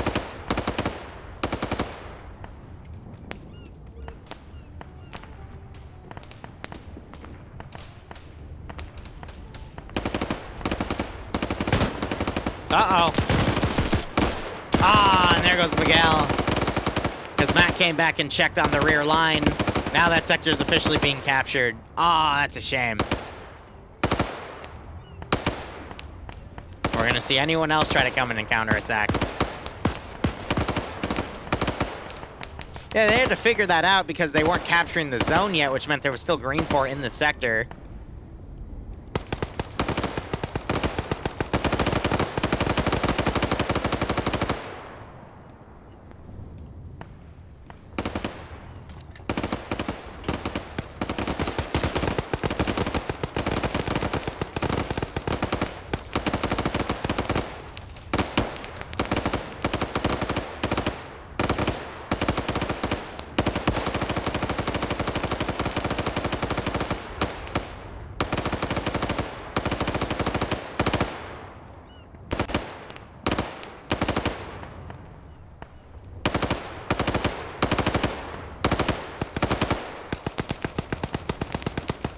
Alright, so we got Medina coming around, these 3 coming around as well.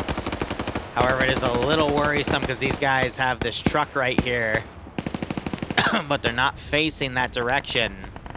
So we just have to see these guys come in and properly counterattack. They might be coming up to load into that truck and then drive around here, so if they all stop. Fire goes out, Marcus gets blown away. Return fire now coming in. We could see this guy come up and assist.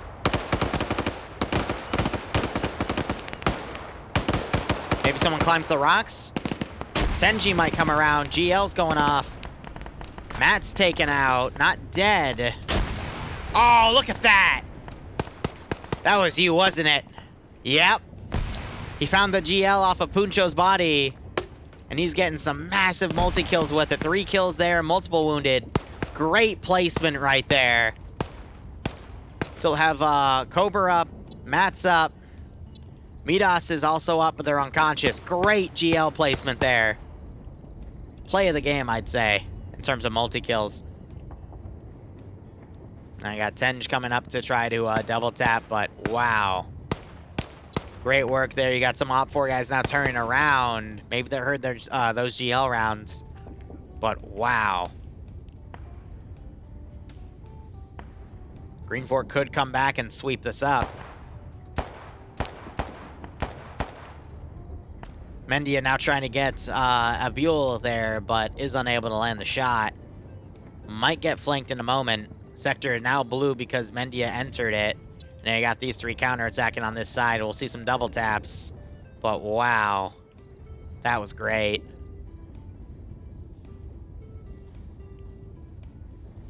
Tigray went up there on his own, got taken out. Back there. That was the hint of this Green 4 counterattack coming. Mendia might get in a position to shoot locally. They're a little below the hill, though. Mendia has a grenade, though. That would be useful.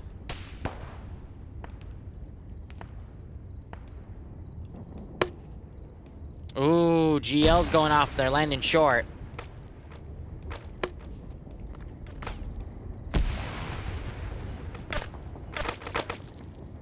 And they're pulling away to stay out of that GL's range.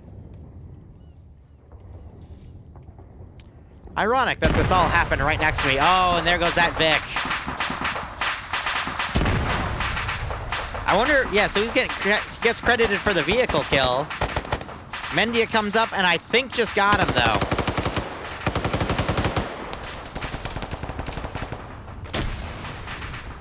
This has to be GG, I do agree. He goes down 2. Mendia on a roll right here. 4 kills, but a lot more should be credited. Adriel hasn't realized. AT also going in. That might have been a cook-off round.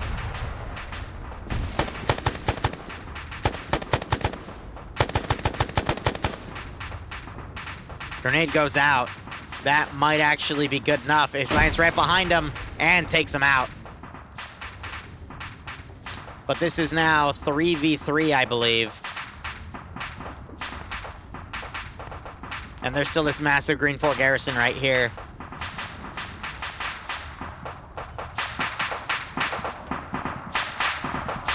don't want to be close to that if something blows up, though, so it's a bit of a risk coming up to it. Plus, it's illuminating you. Cook-off ammo might hit you as well. He's going to check his right. No, but Midas is getting suppressed. Takes multiple shots.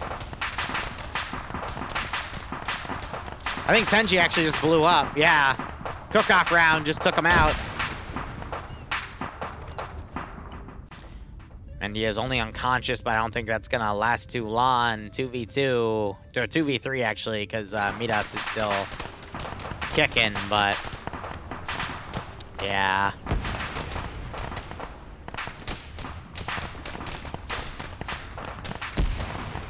Oh, hold on. If Midas comes around, no, he gets attacked by the suppressive fire.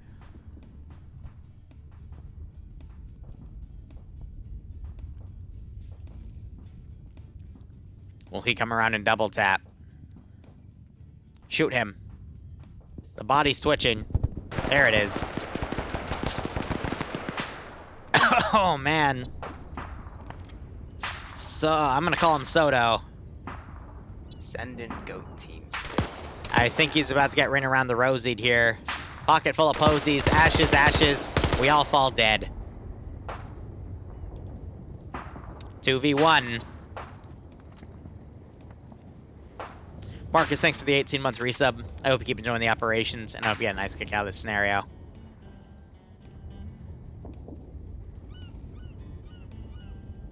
Now, this was a 1v2 right here for this one sector, and that was it. This would be really, really close, but Green Force still has like 12 dudes on the northern sector. So it's either Xandix gets the kills now, or he gets them later with the rest of his team. GL lands short. He's pulling back. More GLs coming in.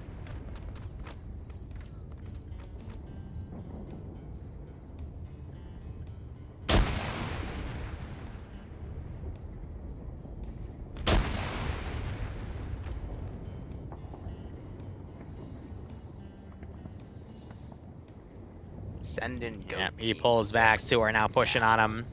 6 or thank you for yeah, can't tongue-tied there. Thank you for gifting a sub to Achilles. Hope you keep enjoying the ops. Hope you get a nice kick out of the scenario. Now he's taking green on green fire because they can't PID proper, which makes sense.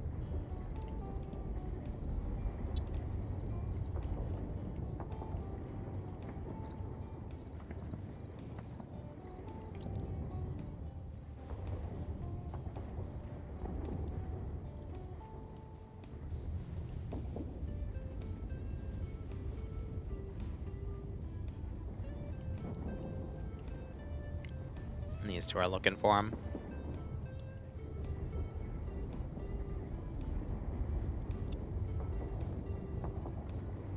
Where'd that body go? What does, if anyone knows Spanish, what does that mean right there?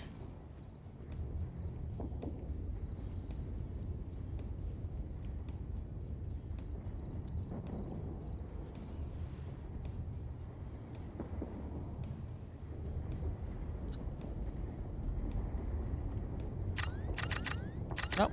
Fat-fingered that. Yep, those are the only two Green Force still alive. South was captured by the English. Got it.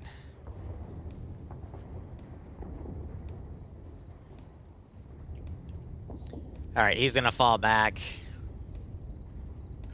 So they're not... It's because, Mendia is unconscious right now, bleeding out.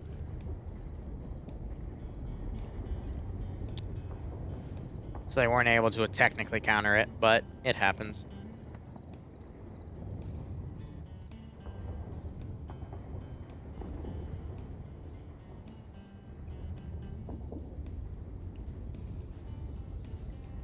So let's see if they're spotted.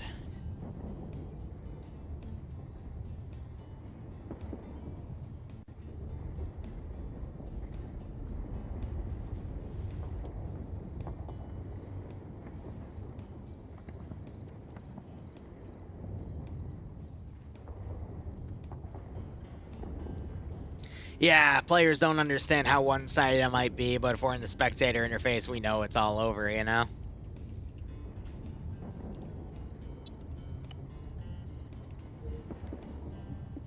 Alright, guys, here's the deal. I'm gonna stay till 1:10. If this isn't resolved till 1:10, I'm gonna wrap it up. I think we know which side won. I'm gonna then wrap Christmas presents with Bloodwind for a bit, and then I'll be back to play some DayZ, probably around the 8:45 mark, if not 8:30.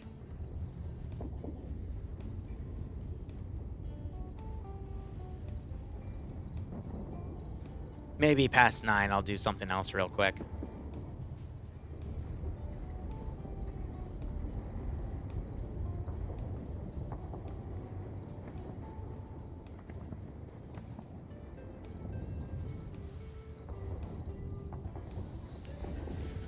Oh, man.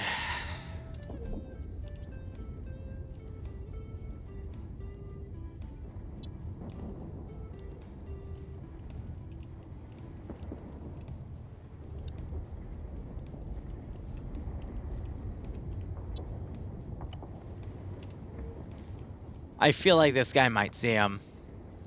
Look where he's looking. Look at where Op 4 is right now. Like right in his viewpoint. You can actually see him. That little dot right there, and another one right over there. See? Dot and another dot in front of him.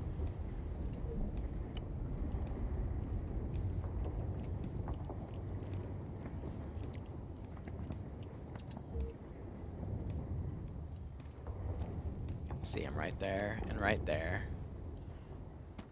Tracking him right now. Yep. Friendly just came up.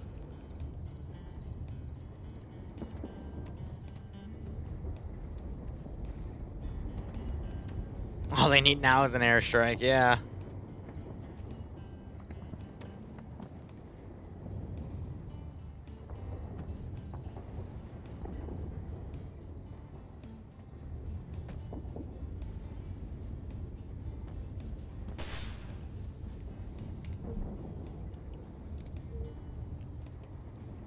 Flares deployed around.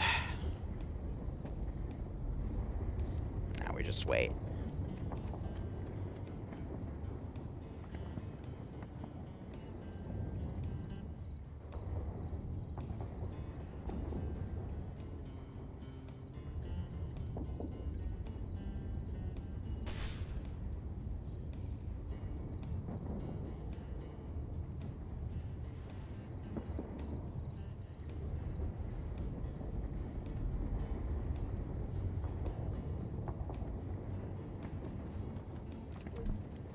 Alright. So Op 4 have successfully flanked around. Closest defender is right here, staying low, but not facing that way specifically. You can start to see both of their outlines right there. He's just watching like this. Fluffers! 2 minutes. Might stay for a little longer just to see it play out because they're right on top of the objective. I was just worried they were going to, like, crawl in and take 20 minutes.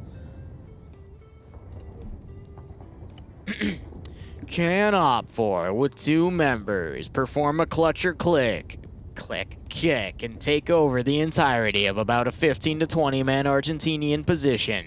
We've got Adriel, the British guy with 5.56 and a 203 launcher, and he is with Abuelo Cibolet with an L1A1 and some bloody hands. They are fighting at least a dozen green dudes. And they're gonna walk right in the line of fire of this man. Like, actually right in his line of fire. He can actually see him right now crawling across. Send in goat teams. I'm Yellow Grandpa, gotcha. Kobold Cat. Thanks for the 17-month resub. Oh, I hope you keep enjoying the operations, and I hope you get a nice kick out of this scenario. All right. Adriel is in front of Grandpa here.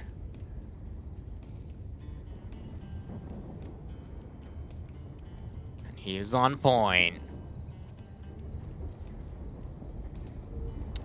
There's an Argentinian trench. Actually, it's more of a bunker. And they're looking. But they don't realize that the enemy are already among them. Or should I say, among us. Oh, one is cut down immediately, and a grenade goes off, killing 5 dudes instantaneously. What a multi-kill. Can the British players keep it up? More GLs going in. And we hear the crackling of seagulls. The Argentinians have been spooked. A little bit of damage in that explosion done to Adriel. Can we see it come back, folks? It's now 2 versus 3, 6, 9, 10, 11, 12, 15. 2 versus 15. This guy down here might be AFK, but even so, are we going to see an Adriano level event? 6 kills for Adriel there. I mean, Adriano is close to Adriel, ain't it? Let's see it. We need more grenades. That's for damn sure. Adriel trying to put more GLs up there. He is immediately suppressed. Grandpa trying to flank around to the south, maybe to back up, but I might have seen CBO there move.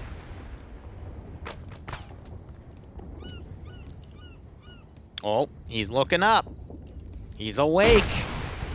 A grenade just goes off. These guys get wounded. They pull left. Will River get up and win it for his team? Or is he too busy looking at rocks? He might be too busy looking at rocks. Oh dear. Anytime today. Nope, the rocks are too important. The British advance. There's only 2 of them. Can they get it?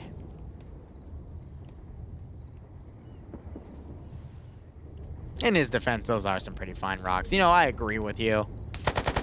Argentinian defense line. Oh, God, Grandpa. No, he's still okay, but Adriel is not. Will Grandpa clutch the victory for everyone on the British side as the last member of OpCore here?